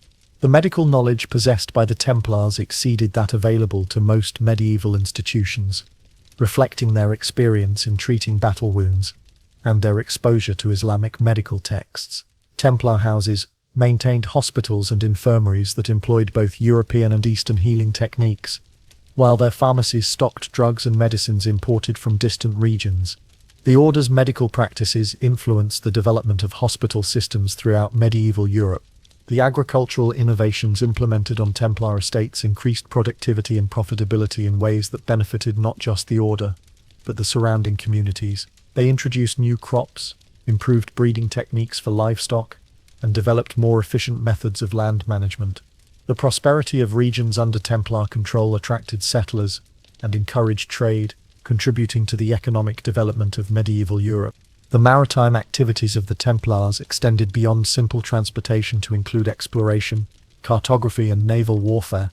Their fleet, based primarily in Mediterranean ports, maintained regular communication with Templar establishments throughout the known world, while exploring new trade routes and potential sites for expansion. The sudden disappearance of this fleet during the arrests of 1307 and 1307 eliminated crucial evidence about the Order's final activities and possible escape plans. The scientific interests of the Templars encompassed astronomy, alchemy, and natural philosophy in ways that reflected both practical concerns and theoretical curiosity. Their astronomical observations, necessary for navigation and calendar keeping, contributed to the gradual improvement of medieval understanding of celestial mechanics. Their alchemical experiments, while often dismissed as primitive chemistry, actually advanced knowledge of metallurgy and mineralogy that proved useful in both military and commercial applications. The linguistic capabilities of the Templars enabled them to function effectively in the multilingual environment of the medieval Mediterranean world.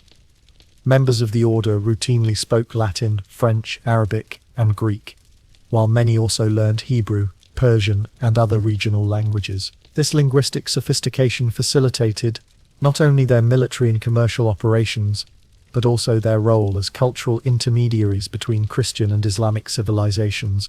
The theological sophistication of Templar chaplains and educated knights enabled them to engage in complex doctrinal discussions with both Christian and Islamic scholars.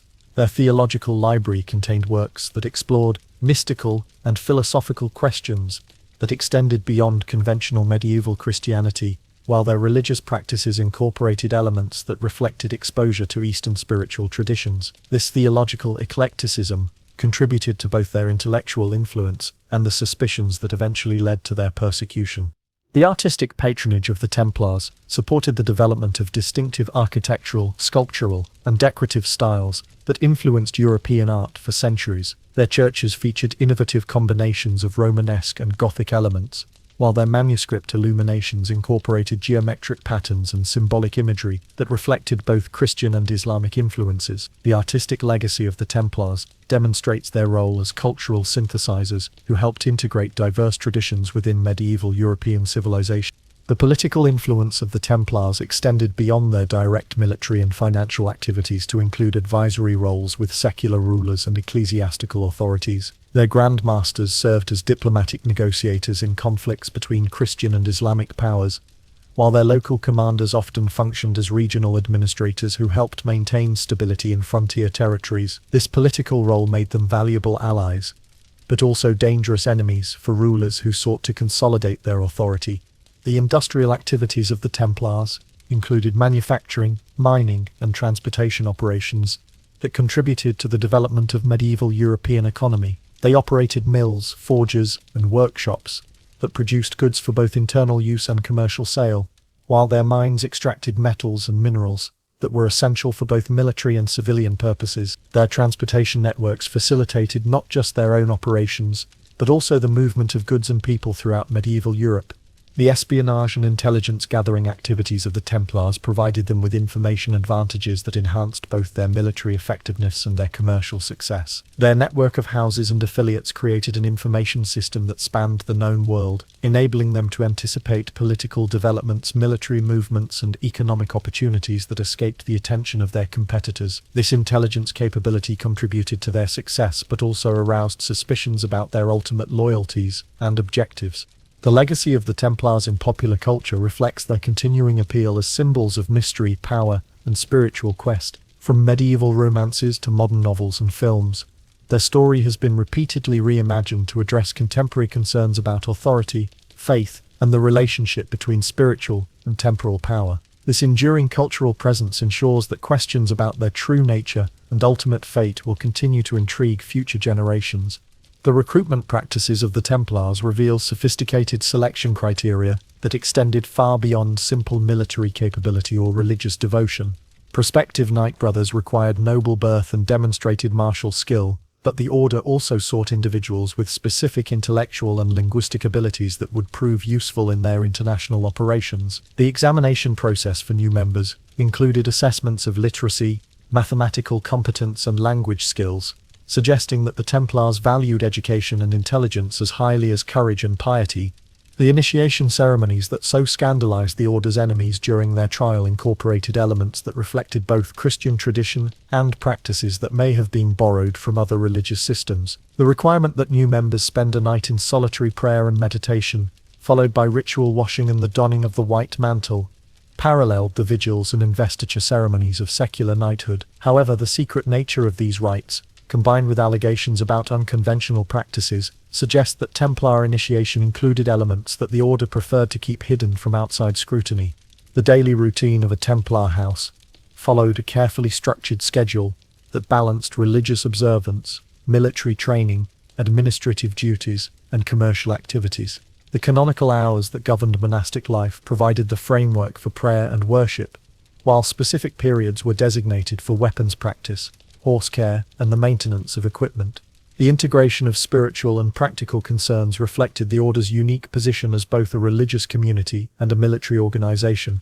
The dietary regulations observed by the Templars combined monastic austerity with the nutritional requirements of active warriors, while they abstained from meat on specified days and during penitential seasons.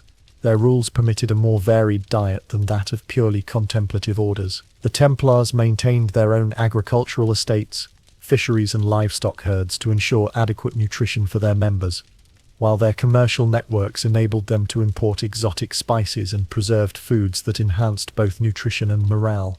The medical and pharmaceutical knowledge accumulated by the Templars through their exposure to Islamic and Byzantine healing traditions exceeded that available to most medieval European institutions. Their hospitals employed both European and Eastern medical techniques, while their pharmacies stocked remedies and drugs that were unknown in conventional Western medicine. The Order's medical practices included surgical procedures, diagnostic methods, and therapeutic treatments that would not become widespread in Europe for centuries after their destruction.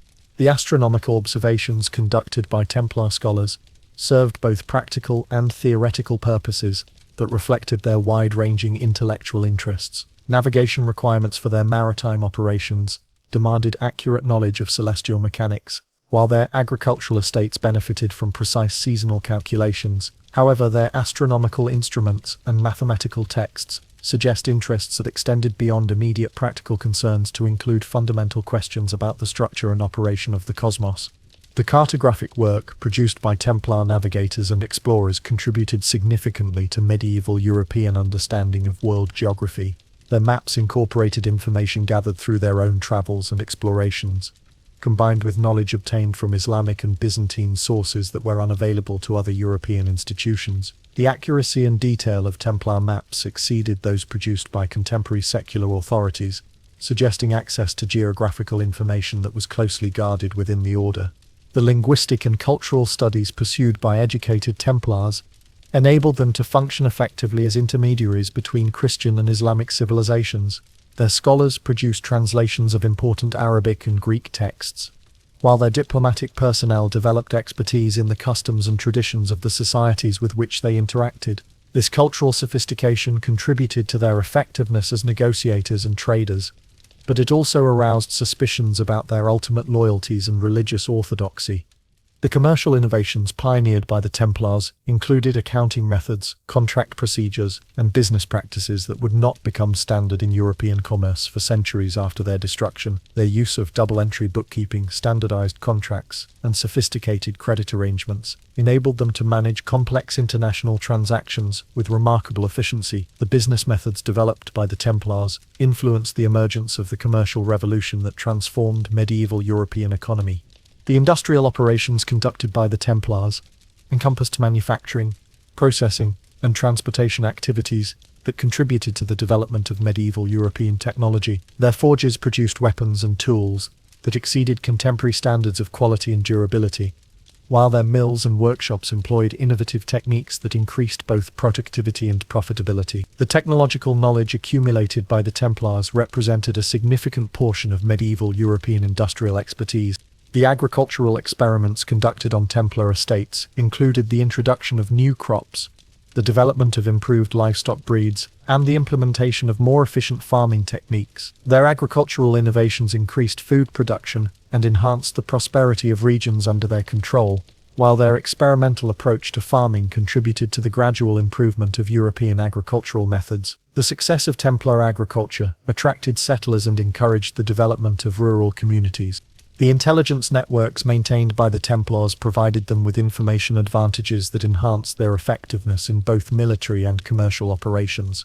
Their system of communication extended from Scotland to Cyprus, enabling them to monitor political developments, military movements, and economic opportunities throughout the known world. The speed and reliability of Templar communications exceeded those available to most contemporary institutions, giving them significant advantages in planning and coordination. The diplomatic activities of the Templars included negotiating truces, arranging prisoner exchanges, and facilitating commercial agreements between Christian and Islamic powers. Their diplomatic personnel possessed linguistic and cultural skills that enabled them to communicate effectively with rulers and officials throughout the Mediterranean world. The Templars often served as neutral intermediaries in conflicts where their religious status and international reputation provided credibility that secular diplomats could not match. The educational institutions associated with Templar houses provided instruction in subjects that extended far beyond conventional medieval curricula. Their schools taught not only Latin and theology, but also mathematics, astronomy, natural philosophy, and multiple modern languages. The quality of Templar education attracted students from noble families throughout Europe, while their graduates often pursued successful careers in both secular and ecclesiastical administration. The manuscript collections maintained by Templar libraries preserve texts that might otherwise have been lost during the political and military upheavals of the medieval period. Their scribes produced copies of classical works, Islamic philosophical texts, and contemporary scientific treatises that were unavailable elsewhere in medieval Europe. The intellectual resources accumulated by the Templars represented one of the most comprehensive scholarly collections of their time. The technological innovations developed by Templar engineers and craftsmen included improvements in metallurgy, construction techniques, and mechanical devices that exceeded contemporary European capabilities. Their weapons and armor incorporated design elements borrowed from Islamic and Byzantine sources, while their architectural projects employed engineering principles that enabled the construction of larger and more durable buildings. The technological expertise of the Templars contributed to the gradual advancement of European civilization. The maritime operations of the Templars encompassed not only transportation and communication, but also exploration, trade, and naval warfare. Their ships employed navigation techniques and equipment that exceeded those available to most contemporary maritime powers, while their naval tactics incorporated lessons learned from both Christian and Islamic naval traditions. The Templar fleet represented one of the most sophisticated maritime forces of the medieval period. The mining and metallurgical operations conducted by the Templars provided them with access to raw materials that were essential for both military and commercial purposes. Their mines extracted not only precious metals used for coinage and ornamentation, but also iron, copper, and other materials needed for weapons and tools. The metallurgical expertise developed by Templar craftsmen enabled them to produce superior quality products that commanded premium prices in international markets. The pharmaceutical research conducted by Templar scholars included the development of new medicines, the improvement of existing remedies, and the compilation of medical knowledge gathered from multiple cultural traditions. The pharmacies stocked drugs and treatments that were unknown to conventional European medicine, while their medical texts preserved therapeutic knowledge that might otherwise have been lost. The medical expertise of the Templars exceeded that available to most contemporary institutions. The philosophical studies pursued by Templar intellectuals encompassed both Christian theology and secular philosophy in ways that reflected their exposure to multiple intellectual traditions. Their theological works explored mystical and speculative questions that extended beyond conventional medieval Christianity, while their philosophical texts incorporated elements borrowed from Islamic and classical sources. The intellectual sophistication of Templar scholars contributed to the development of medieval European thought. The artistic and cultural patronage provided by the Templars supported the development of distinctive styles in architecture, sculpture, painting, and decorative arts that influenced European culture for centuries. Their churches featured innovative combinations of architectural elements borrowed from multiple traditions, while their manuscript illuminations incorporated symbolic and decorative motifs that reflected their wide-ranging cultural interests. The artistic legacy of the Templars demonstrates their role as cultural synthesizers and innovators.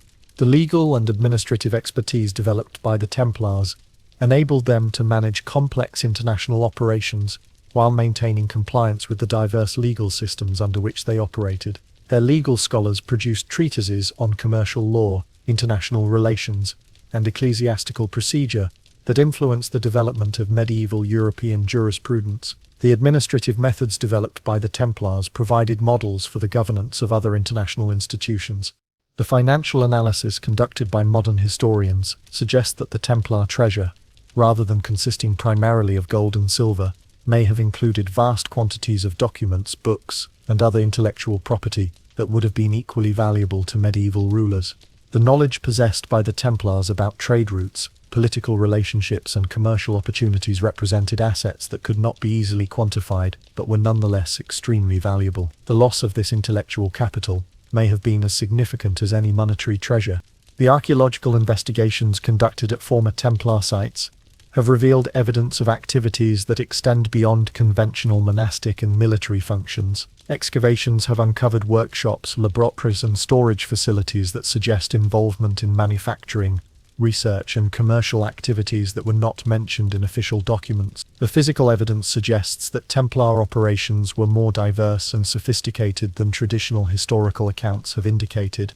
The symbolic and ritual elements associated with Templar practices continue to intrigue researchers who seek to understand the order's spiritual and intellectual orientation. The geometric patterns found in Templar architecture, the astronomical alignments of their churches, and the symbolic imagery employed in their artwork suggest exposure to esoteric traditions that extended beyond conventional medieval Christianity. Whether these elements reflected genuine mystical interests or merely practical considerations remains a subject of scholarly debate.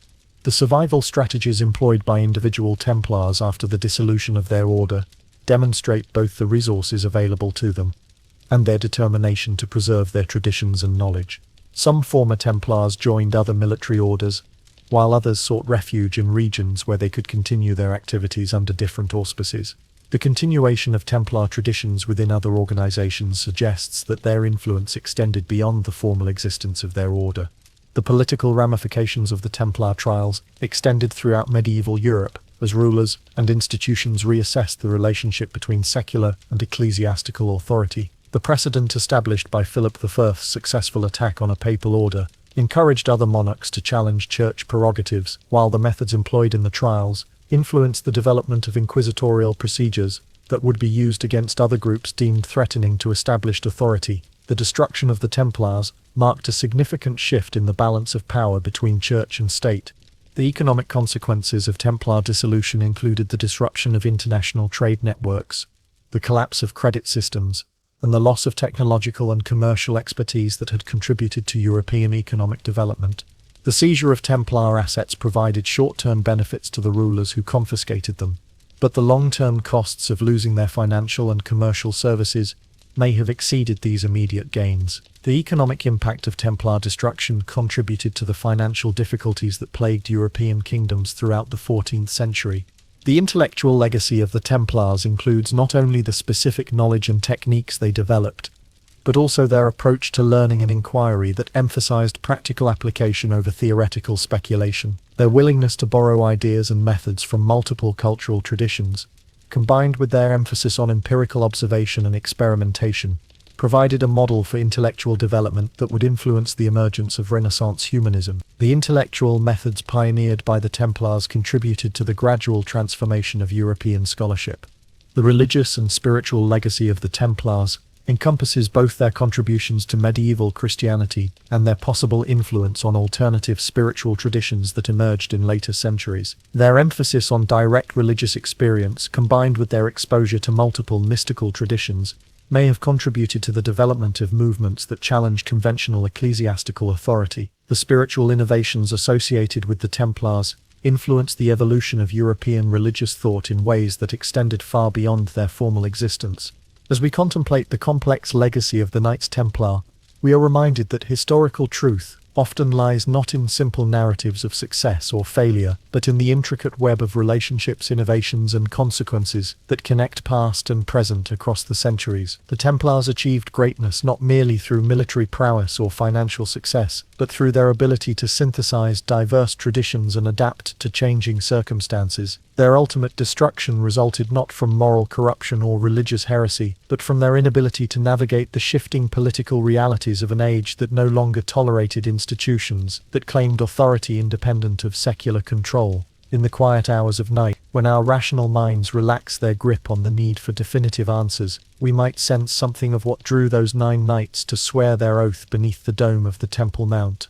Something that transcends the documentary evidence and speaks to deeper human longings for meaning, purpose, and connection to forces greater than ourselves. The silence that settles over the Templar story after 1314 is not the silence of conclusion, but the silence of mystery preserved in castle ruins scattered across Europe, in the geometric patterns of cathedral architecture, in the coded language of medieval documents that still resist complete interpretation. The Templars continue to pose questions that our own age finds as compelling as any generation before us, reminding us that history's greatest mysteries often arise not from what we know too little about, but from what we know just enough about to realize how much remains forever beyond our understanding.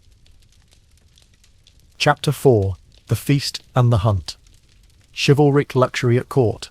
The great hall of Chateau de Vincennes awakens slowly in the pre-dawn darkness of a winter morning in 1380, as servants move like shadows between the massive stone pillars, their soft footsteps echoing in the vaulted spaces where nobles will soon gather for the most elaborate feast of the year. Tapestries depicting the deeds of Charlemagne and Roland hang from the walls, their silk threads catching the first glimmers of candlelight as the castle prepares to display the full magnificence of French royal power. Let yourself imagine the transformation that takes place in these hours before the court assembles. What begins as a cold, empty space gradually fills with the warmth of hundreds of candles, the fragrance of exotic spices carried from distant lands, and the quiet efficiency of servants who understand that their invisible labor creates the foundation for noble leisure. The great hearths, each large enough to roast an entire ox, begin to radiate heat that will eventually reach even the farthest corners of the hall. In the castle kitchens, a world away from the elegant spaces where the feast will unfold, the real drama of preparation reaches its crescendo. Master Guillaume, the chief cook whose reputation extends throughout the French nobility, directs an army of assistants in creating dishes that will demonstrate not just culinary skill, but the political and economic power of their hosts. The ingredients assembled for tonight's feast represent a geography lesson in medieval trade: cinnamon from Ceylon, pepper from India, sugar from the eastern Mediterranean, and salt from the coastal marshes of Brittany. The medieval feast exists as much more than a meal. It is a carefully choreographed display of social hierarchy, political alliance, and cultural sophistication. Every element, from the seating arrangements to the sequence of dishes, communicates messages about status, favor, and the complex web of relationships that define court society. For the nobles who will soon take their places at the high table, understanding these subtle communications is as essential as skill with sword or knowledge of Latin. The preparation of a single dish, roasted peacock presented with its plumage restored, reveals the extraordinary effort required to create the appearance of effortless abundance. The bird must be carefully skinned to preserve its magnificent tail feathers, roasted to perfection over carefully tended coals, then reassembled with the skill of a master craftsman. The final presentation, with the peacock appearing to preen itself on a silver platter, creates an illusion of life that symbolizes the ability of noble wealth to transcend the natural limitations that govern ordinary existence. As the morning progresses toward the appointed hour, the great hall undergoes its final transformation. Tables are arranged according to a hierarchy, so precise that a difference of inches in placement can signal favor or disfavor that affects political fortunes for years to come. The high table, elevated on a dais that places the most important guests literally above their companions, is covered with cloths of silk and gold thread that cost more than most peasants will earn in their lifetimes. The arrival of the guests begins with a ceremony that establishes the evening's social order. Each noble approaches the high table in carefully determined sequence, their clothing itself a form of communication about wealth, taste, and political allegiance. The sumptuary laws that theoretically regulate displays of luxury are honored more in the breach than in the observance, as each family seeks to outdo their rivals in the magnificence of their attire. Lady Marguerite de Bourbon enters wearing a gown of deep blue silk, trimmed with ermine, her headdress, a masterpiece of goldsmith's art that incorporates pearls from the English Channel and sapphires from the mountains of Ceylon. The cost of her costume for this single evening would feed a village for a year, but such calculations have no place in a world where appearance often matters more than substance. The ritual of hand-washing that begins the feast demonstrates how even the most basic human needs become elaborate ceremonies in the context of noble society. Servants circulate with ewers of scented water and towels of finest linen, transforming a practical necessity into an opportunity for the display of precious vessels and exotic perfumes. The water itself has been infused with rose petals and herbs that speak of gardens tended with the same care that other societies devote to grain production. The first course arrives with fanfare that announces not just food, but theatre. Trumpeters herald each dish as it emerges from the kitchens, while the servers themselves become performers in a drama where culinary artistry meets political statement.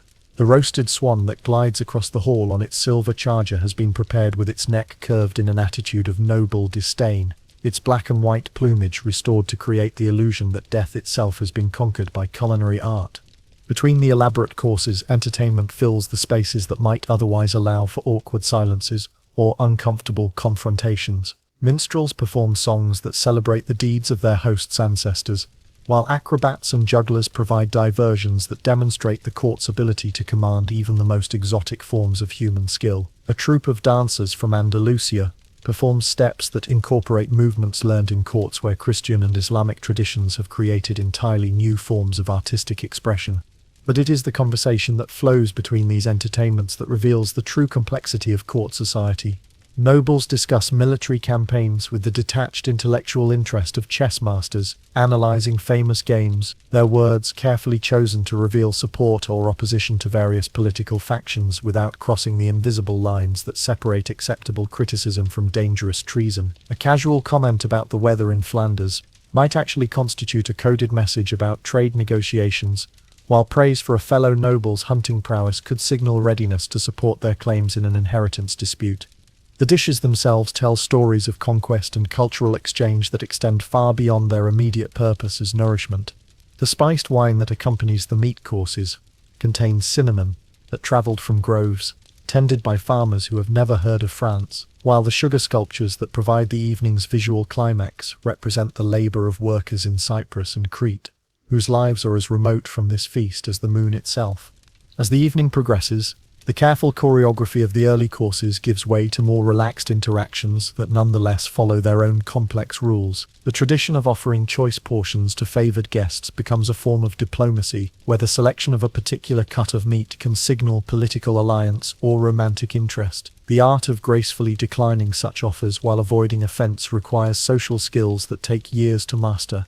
The hunting party that will gather tomorrow morning represents the natural extension of tonight's display of noble privilege into the daylight world of forest and field, where the feast demonstrates the ability to command luxury and refinement.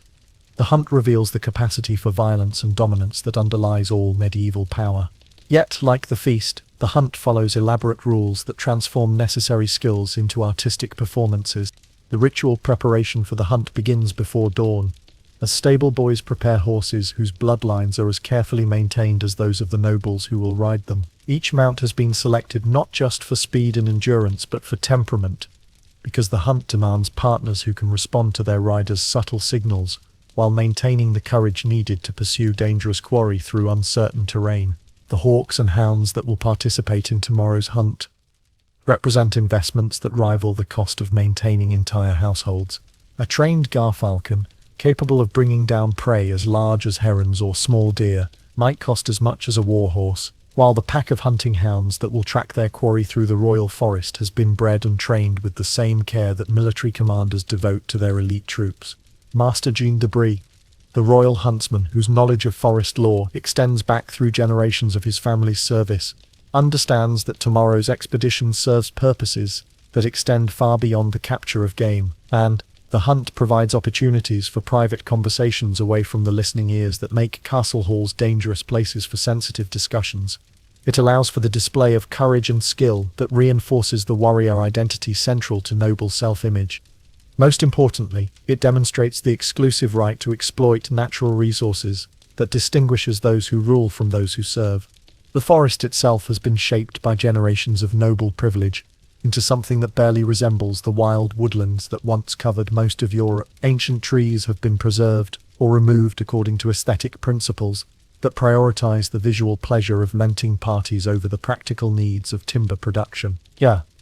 Clearings have been maintained as feeding grounds for deer and other game, creating artificial ecosystems designed to support the maximum number of animals suitable for noble sport.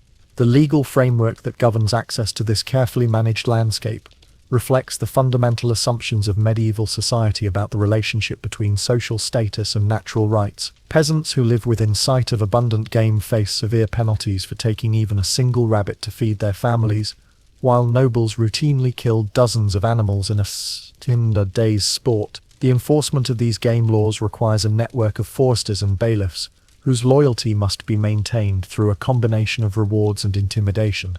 The arrival of the hunting party at the forest edge marks the beginning of a carefully choreographed drama, where human skill, animal instinct, and natural beauty combine to create experiences that participants will remember for the rest of their lives. The baying of the hounds as they pick up a scent, the thunder of hoofbeats across open meadows, the moment when hawk and quarry meet in mid-air, each element contributes to a symphony of controlled violence that embodies the medieval noble's relationship with the natural world. Yet, even in the forest, the social hierarchies of the court maintain their influence. The most honoured guests receive the privilege of the first cast of hawks or the first view of the quarry brought to bay. The distribution of the day's kill follows rules as complex as those governing the feast, with particular cuts reserved for particular ranks and symbolic portions, sent to allies and dependents as tokens of continued favour. The romance of courtly love finds one of its most elaborate expressions in the hunting party, where the elaborate codes governing relationships between men and women of noble birth can be explored with a freedom that the more formal settings of castle life do not permit. A knight might present a lady with a hawk he has trained specifically for her use, a gift that demonstrates both his skill and his devotion, while providing opportunities for the intimate instruction that courtly tradition celebrates. But beneath the romantic surface of these interactions lies a harder reality of marriages arranged for political advantage, of women whose value is measured primarily in terms of the alliances their families can provide, and of emotional lives constrained by the practical necessities of dynastic survival. The elaborate courtesy that governs noble behavior serves as much to mask these realities as to express genuine feeling. The return to the castle, as afternoon fades into evening, brings the hunting party back to a world of stone walls and flickering torches. But the experiences of the day continue to resonate in the conversations that fill the great hall during the evening meal. Stories of particularly challenging quarry or exceptional displays of skill become part of the collective memory that defines the identity of the court, while the distribution of the day's kill provides occasions for the exchange of favors and the reinforcement of social bonds. The evening's entertainment reflects the day's experiences, as minstrels perform songs that celebrate the noble art of venery, the technical term for hunting that encompasses not just the pursuit of game, but the entire culture surrounding it. These songs preserve knowledge of forest lore, animal behavior, and hunting techniques while transforming practical information into artistic expression that elevates utilitarian skills to the level of high culture. As the night deepens and the great hall gradually empties, servants begin the process of cleaning and preparation that will ready the castle for another day's cycle of elaborate ceremony and carefully maintained hierarchy. The remains of the feast, scraps that would constitute substantial meals for peasant families, are distributed according to customs that reflect both practical necessity and symbolic meaning. The contrast between the abundance displayed in the great hall and the careful economy practiced in the servants' quarters below reveals the fundamental tensions that define medieval society. The wealth that enables such spectacular displays of luxury depends on the labor of thousands of workers whose own lives are characterized by the constant struggle for basic survival. The stability of this system requires not just the threat of force, but the active participation of subordinate classes who must find meaning and identity within relationships of fundamental inequality. Yet for those privileged to participate in the elaborate ceremonies of court life, the experience offers compensations that extend beyond mere material comfort. The feast and the hunt provide opportunities for artistic expression, intellectual discourse, and emotional connection that can transcend the limitations of their immediate historical context. The songs performed tonight will be remembered and repeated for generations, carrying forward both the memory of this particular gathering and the values that gave it meaning. In the quiet hours after midnight, when the great hall stands empty and the castle settles into the rhythms of sleep, the day's experiences become part of the larger story that noble families tell themselves about their place in the divine order. Tomorrow will bring new challenges, new opportunities for the display of wealth and power, new variations on the ancient themes of honor, loyalty, and the pursuit of excellence that justify the existence of aristocratic privilege. The tapestries that witness today's feast, and will oversee tomorrow's activities, hold within their silk threads the accumulated memory of countless such gatherings. Each one, a unique moment in the long history of medieval court culture. Each one, a reminder that human beings have always sought ways to transform the basic necessities of existence into occasions for beauty, meaning, and shared celebration. The seasonal rhythms that govern court life create their own particular patterns of celebration and observance that reflect both practical necessities and cultural traditions. Spring brings the renewal of military campaigns and the possibility of new territorial acquisitions, while summer festivals celebrate the abundance of harvest and the prosperity of the realm. Autumn gatherings focus on the preparation for winter and the celebration of successful hunts, while winter feasts provide opportunities for indoor entertainment and the strengthening of social bonds during the long months of confinement. The economic foundations that support this elaborate lifestyle require careful management of vast estates, complex commercial relationships, and sophisticated financial instruments that enable the concentration of wealth necessary for such displays. The revenues that flow into noble treasuries come from agricultural production, commercial ventures, military service, and political office, all carefully coordinated to maximize both income and influence. The maintenance of this economic system requires constant attention to detail and shrewd calculation of risks and opportunities. The educational requirements for successful participation in court life extend far beyond the martial skills traditionally associated with medieval nobility. Modern courtiers must master multiple languages, understand the intricacies of theology and philosophy, appreciate the nuances of artistic expression, and navigate the complex diplomatic relationships that shape international politics. The intellectual demands of court life have created a new class of scholar warriors who combine traditional martial virtues with sophisticated learning. The technological innovations that enhance the comfort and elegance of court life include improvements in architecture, engineering, and domestic arts that make possible the elaborate ceremonies and entertainments that define noble culture. The development of more efficient heating systems, better lighting techniques, and more sophisticated cooking methods enables the creation of environments that surpass anything available to previous generations. These technological advances contribute to the sense of superiority and refinement that justifies aristocratic privilege. The artistic patronage provided by noble courts supports the development of new forms of creative expression that reflect both the wealth of their sponsors and the sophistication of contemporary culture. Painters, sculptors, musicians, and poets compete for the favor of wealthy patrons who provide both financial support and intellectual stimulus. The artistic achievements supported by court patronage contribute to the cultural legacy that defines the medieval period and influences subsequent artistic development. The diplomatic functions performed by court ceremonies extend beyond mere entertainment to include serious political negotiations, alliance building, and the resolution of international disputes. The elaborate protocols that govern court behavior provide neutral ground where representatives of different powers can meet and negotiate without loss of dignity or prestige. But the success of these diplomatic efforts often depends on the skill with which hosts manage the complex requirements of international etiquette. The religious observances that punctuate court life reflect both genuine piety and political calculation in ways that demonstrate the complex relationship between spiritual and temporal authority. The elaborate chapel services that mark important feast days provide opportunities for displays of devotion that enhance the moral authority of rulers, while the support provided to religious institutions creates networks of obligation and influence that extend throughout society. The integration of religious and secular concerns reflects the fundamental unity of medieval culture. The military preparations that form an essential component of court life include not only the training of individual warriors, but also the development of strategic plans, the coordination of resources, and the maintenance of alliances that enable successful military operations. The tournaments and mock battles that provide entertainment for court audiences also serve as training exercises that prepare nobles for the realities of warfare. The military culture of the court reflects the fundamental reality that political power ultimately rests on the ability to use force effectively. The commercial relationships that support court luxury involve trade networks that span continents and require sophisticated knowledge of markets, currencies, and transportation systems.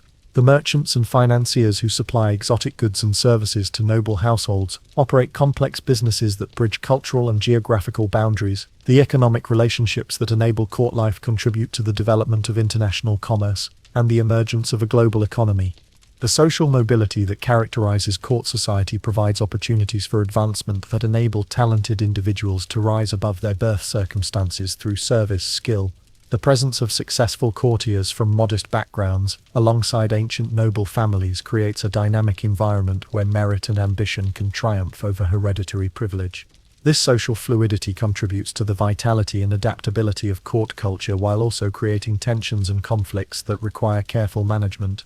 The intellectual life of the court encompasses not only the practical knowledge required for successful administration, but also the speculative interests that reflect the curiosity and sophistication of educated nobles. The libraries maintained by great households contain works of philosophy, science, literature, and theology that represent the accumulated wisdom of generations. The scholarly discussions that take place in court circles contribute to the development of new ideas and the refinement of existing knowledge. The material culture of court life includes not only the obvious displays of wealth and luxury, but also the subtle refinements that distinguish truly sophisticated households from merely wealthy ones. The quality of craftsmanship evident in furniture, textiles, and decorative objects reflects both the resources available to their owners and their appreciation for artistic excellence. The accumulation of beautiful and valuable objects contributes to the sense of permanence and tradition that legitimizes aristocratic authority. The international connections maintained by major courts create networks of communication and exchange that transcend political boundaries and contribute to the development of a common European culture. The movement of nobles, artists, scholars, and merchants between different courts facilitates the spread of ideas, techniques, and fashions that gradually create shared standards of taste and behavior. These cultural exchanges contribute to the emergence of a cosmopolitan outlook that characterizes the late medieval period. The legal and administrative systems that govern court life require sophisticated understanding of custom, precedent, and formal procedure that enables the resolution of complex disputes and the maintenance of order within hierarchical society. The courts of law that operate within noble households handle not only the immediate concerns of their members, but also the broader questions of justice and governance that affect entire regions. The legal expertise developed within court circles contributes to the evolution of medieval jurisprudence. The medical and healthcare systems available to court society include not only the services of trained physicians, but also access to exotic medicines, specialized treatments, and surgical procedures that are unavailable to the general population. The emphasis on maintaining the health and appearance of courtiers reflects both practical concerns about their ability to perform their duties and symbolic concerns about the perfection that should characterize noble society. The medical knowledge accumulated by court physicians contributes to the advancement of medieval medical science. The preservation of historical memory through court chronicles, genealogies, and ceremonial records creates archives that document not only the achievements of particular families, but also the broader patterns of political and social development. The historians and chroniclers who serve noble households produce works that combine factual reporting with artistic expression, creating literary monuments that celebrate the past while providing guidance for the future. These historical works contribute to the sense of continuity and purpose that legitimizes aristocratic rule. The preservation of historical memory through court chronicles, genealogies, and ceremonial records creates archives that document not only the achievements of particular families, but also the broader patterns of political and social development.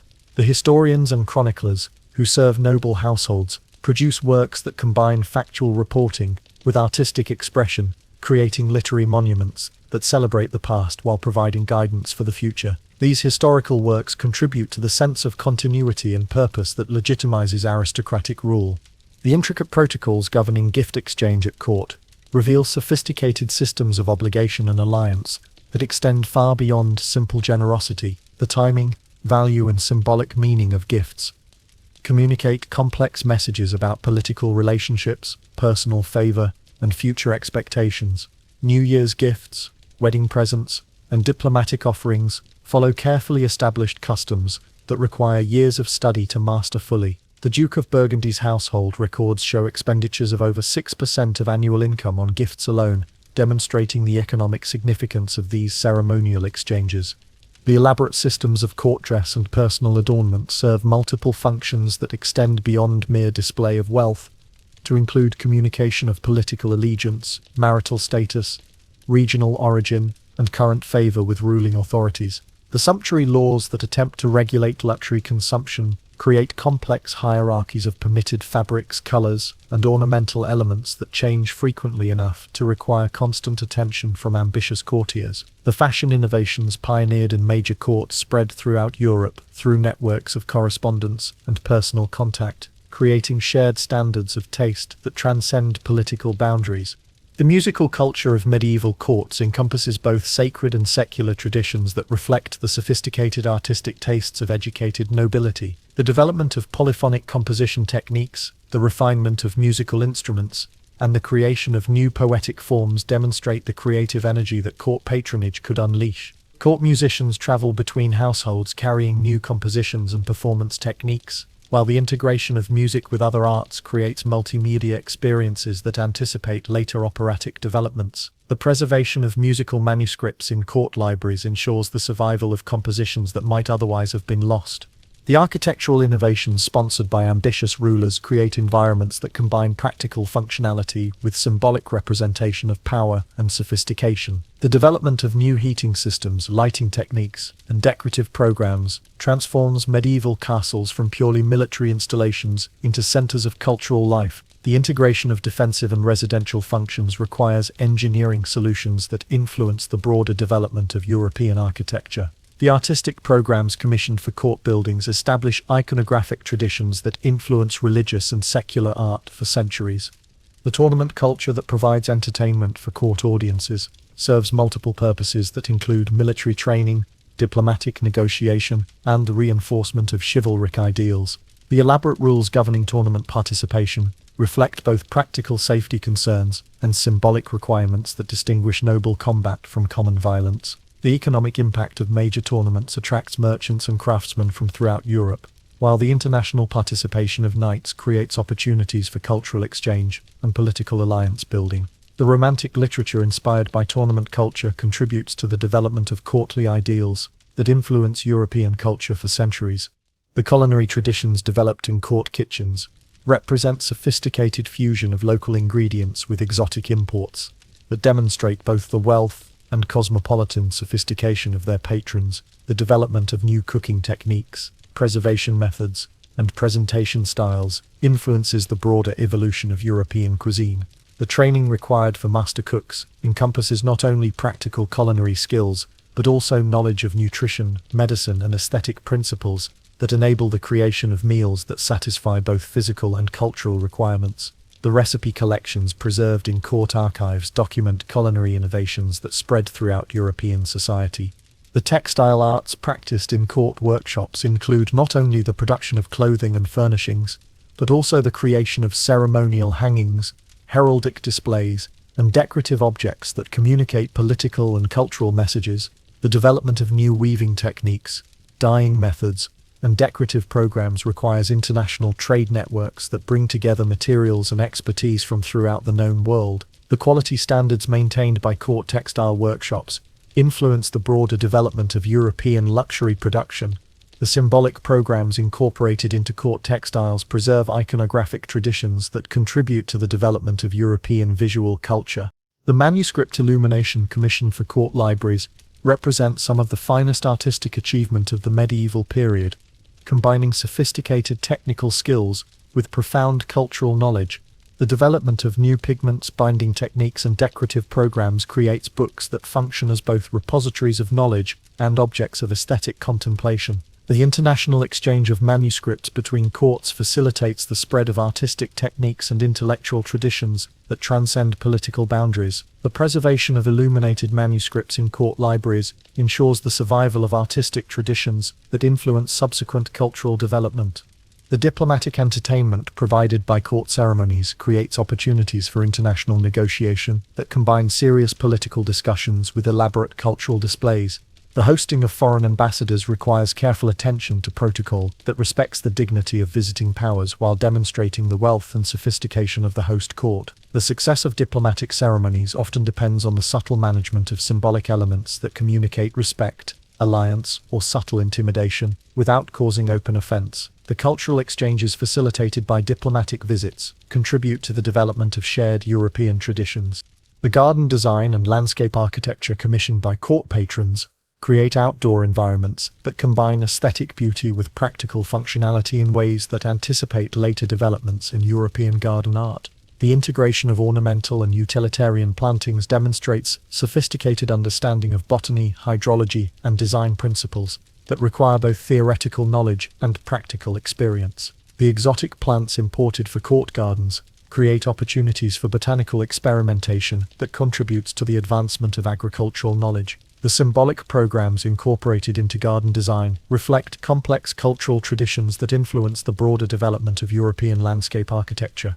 The jewelry and metalwork commissioned for court use represent some of the finest technical achievement of medieval craftsmen, combining sophisticated metallurgical knowledge with artistic vision that creates objects of lasting beauty and cultural significance. The development of new techniques for working precious metals, setting gemstones, and creating decorative effects influences the broader evolution of European luxury crafts. The symbolic programs incorporated into court jewelry preserve iconographic traditions that contribute to the development of European visual culture. The international trade networks required for obtaining materials and commissioning work create connections that facilitate broader cultural exchange.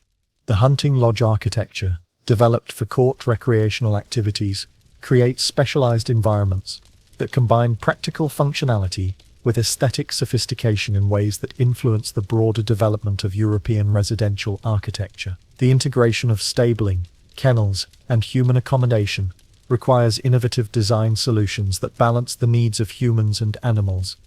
The decorative programs commissioned for hunting lodges often incorporate naturalistic themes that reflect the outdoor activities they support. The landscape design surrounding hunting lodges creates managed natural environments that demonstrate sophisticated understanding of ecology and aesthetics. The library collections assembled by court patrons preserve literary and scholarly works that might otherwise have been lost while supporting the development of new intellectual traditions. The international networks required for acquiring manuscripts create connections between scholars and institutions throughout Europe, facilitating the exchange of ideas and the development of new areas of knowledge. The scholarly discussions that take place in court libraries contribute to the advancement of medieval learning. The preservation standards maintained by court librarians ensure the survival of texts that influence subsequent intellectual development. The ceremonial weaponry and armor commissioned for court use combines practical military functionality with artistic sophistication in ways that elevate necessary tools into objects of cultural significance. The development of new techniques for working steel, decorating surfaces, and incorporating precious materials influences the broader evolution of European metalworking. The symbolic programs incorporated into ceremonial weapons preserve iconographic traditions that reflect both military and cultural values. The international exchange of weapons and armor between courts facilitates the spread of technical innovations and artistic styles.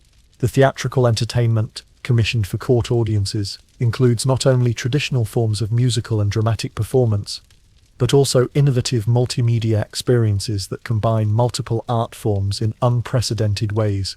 The development of new staging techniques, costume design, and narrative forms influences the broader evolution of European theatrical tradition. The integration of court entertainment with political messaging creates propaganda tools that help legitimize aristocratic authority. The preservation of theatrical texts and production records in court archives documents artistic innovations that influence subsequent cultural development. The medical and pharmaceutical knowledge accumulated by court physicians represents sophisticated understanding of both theoretical principles and practical treatments that exceed the capabilities of most contemporary practitioners. The international networks that enable court physicians to correspond with colleagues throughout Europe facilitate the exchange of medical knowledge and the development of new therapeutic approaches. The experimental approach encouraged by court patronage contributes to the advancement of medieval medical science. The medical libraries maintained by court physicians preserve texts and observations that influence the broader development of European medical tradition. The cartographic and geographical knowledge accumulated by court scholars through diplomatic correspondence, trade networks, and scholarly exchange contributes to the gradual improvement of European understanding of world geography. The maps commissioned for court use combined practical navigational information with artistic sophistication that creates objects of both utility and beauty. The international connections maintained by court scholars facilitate the exchange of geographical knowledge that gradually improves the accuracy of European cartography. The preservation of geographical texts and maps in court libraries ensures the survival of knowledge that influences subsequent exploration and trade. The scientific instruments commissioned for court use demonstrate sophisticated understanding of mathematical and physical principles that enable accurate observation and measurement of natural phenomena. The development of new techniques for creating precision instruments influences the broader advancement of European scientific capability. The experimental approach encouraged by court patronage contributes to the development of new areas of scientific knowledge. The preservation of scientific instruments and observations in court collections ensures the survival of knowledge that influences subsequent scientific development. The genealogical research sponsored by court scholars creates detailed records of family relationships and dynastic connections that serve both practical and cultural purposes. The international networks required for genealogical research facilitate connections between courts and noble families throughout Europe. While the scholarly methods developed for genealogical work influence the broader development of historical research techniques, the preservation of genealogical records in court archives creates resources that influence subsequent historical scholarship. The cultural significance attached to genealogical knowledge contributes to the development of European concepts of nobility and legitimacy. The economic analysis conducted by court administrators demonstrates sophisticated understanding of financial principles that enable effective management of complex international operations. The development of new accounting techniques, credit instruments, and investment strategies influences the broader evolution of European financial practice. The international trade networks managed by court administrators create connections that facilitate broader economic development. The preservation of financial records in court archives documents economic innovations that influence subsequent commercial development. The legal scholarship sponsored by court patrons contributes to the development of sophisticated jurisprudential traditions that influence the broader evolution of European legal systems. The international correspondence maintained by court legal scholars facilitates the exchange of legal knowledge and the development of common legal principles. The practical application of legal knowledge in court administration creates precedents that influence subsequent legal development. The preservation of legal texts and court records ensures the survival of jurisprudential innovations that influence subsequent legal scholarship. The philosophical discussions that take place in court circles contribute to the development of sophisticated intellectual traditions that influence the broader evolution of European thought. The international correspondence maintained by court philosophers facilitates the exchange of ideas and the development of new philosophical approaches. The practical application of philosophical knowledge to questions of governance and social organization creates insights that influence political development. The preservation of philosophical texts in court libraries ensures the survival of intellectual traditions that influence subsequent philosophical development. The religious scholarship sponsored by court patrons contributes to the development of sophisticated theological traditions that influence the broader evolution of European religious thought. The international networks maintained by court religious scholars facilitate the exchange of theological knowledge and the development of new approaches to religious questions. The practical application of religious knowledge to questions of governance and social organization creates insights that influence political and social development. The preservation of religious texts in court libraries ensures the survival of theological traditions that influence subsequent religious scholarship. The technological innovations developed for court use demonstrate sophisticated understanding of mechanical principles that enable the creation of devices that enhance both comfort and efficiency. The development of new techniques for creating precision machinery influences the broader advancement of European technological capability. The experimental approach encouraged by court patronage contributes to the development of new areas of technological knowledge. The preservation of technological devices and descriptions in court collections ensures the survival of knowledge that influences subsequent technological development. The environmental management practices developed for court estates demonstrate sophisticated understanding of ecological principles that enable sustainable exploitation of natural resources while maintaining long-term productivity. The integration of agricultural, forestry, and wildlife management creates comprehensive land use systems that maximize both economic return and environmental stability. The experimental approach encouraged by court patronage contributes to the development of new approaches to environmental management. The preservation of environmental records in court archives documents innovations that influence subsequent agricultural and forestry development.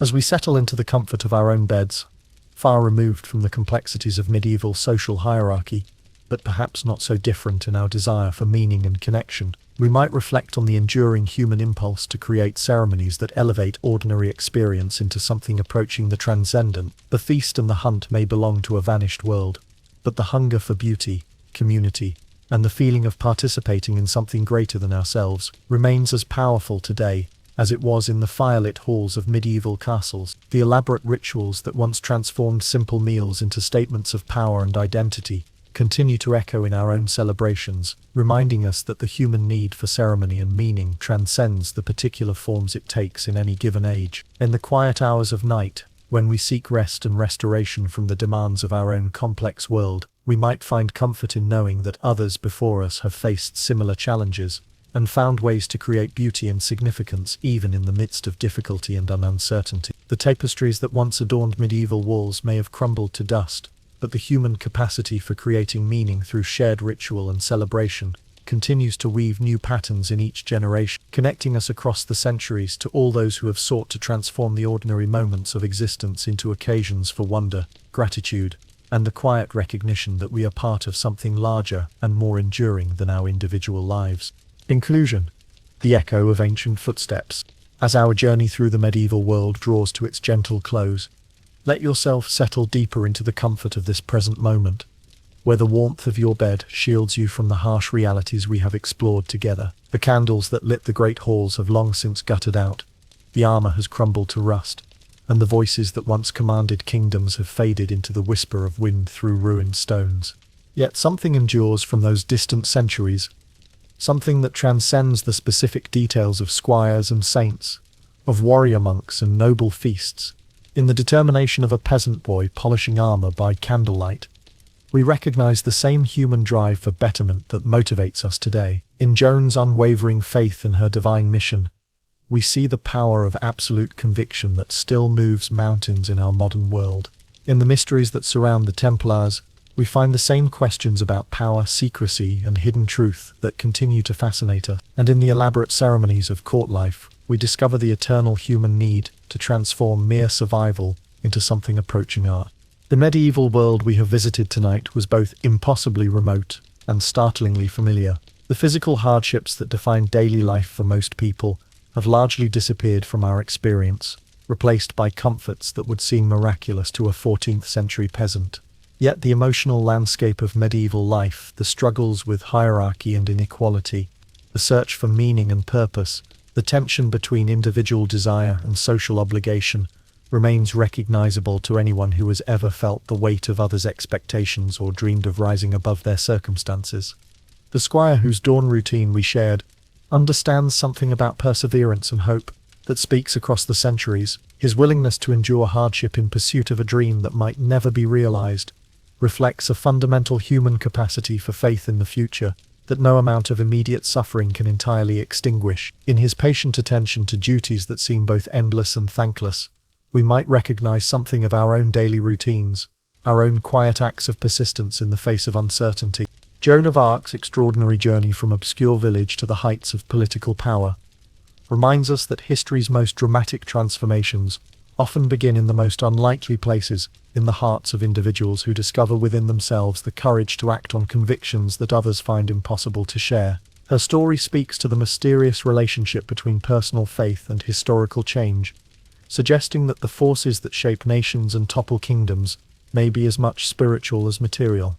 The enigma of the Templars continues to resonate because it touches on fundamental questions about the nature of institutional power and the relationship between public service and private benefit. Their rise from humble guardians to international bankers illustrates how organizations can evolve far beyond their original purposes, while their dramatic fall demonstrates the fragility of even the most seemingly secure positions when political winds shift. The feast and the hunt we witnessed reveal both the creative potential and the moral limitations of societies organized around rigid hierarchy. The artistic achievements of medieval court culture, the music, poetry, and visual splendor that transformed basic human needs into occasions for transcendent beauty, emerged from the same system that condemned most people to lives of grinding poverty and limited opportunity. Perhaps what strikes us most forcefully about the medieval world is how completely ordinary the people within it were, despite the extraordinary circumstances in which they found themselves.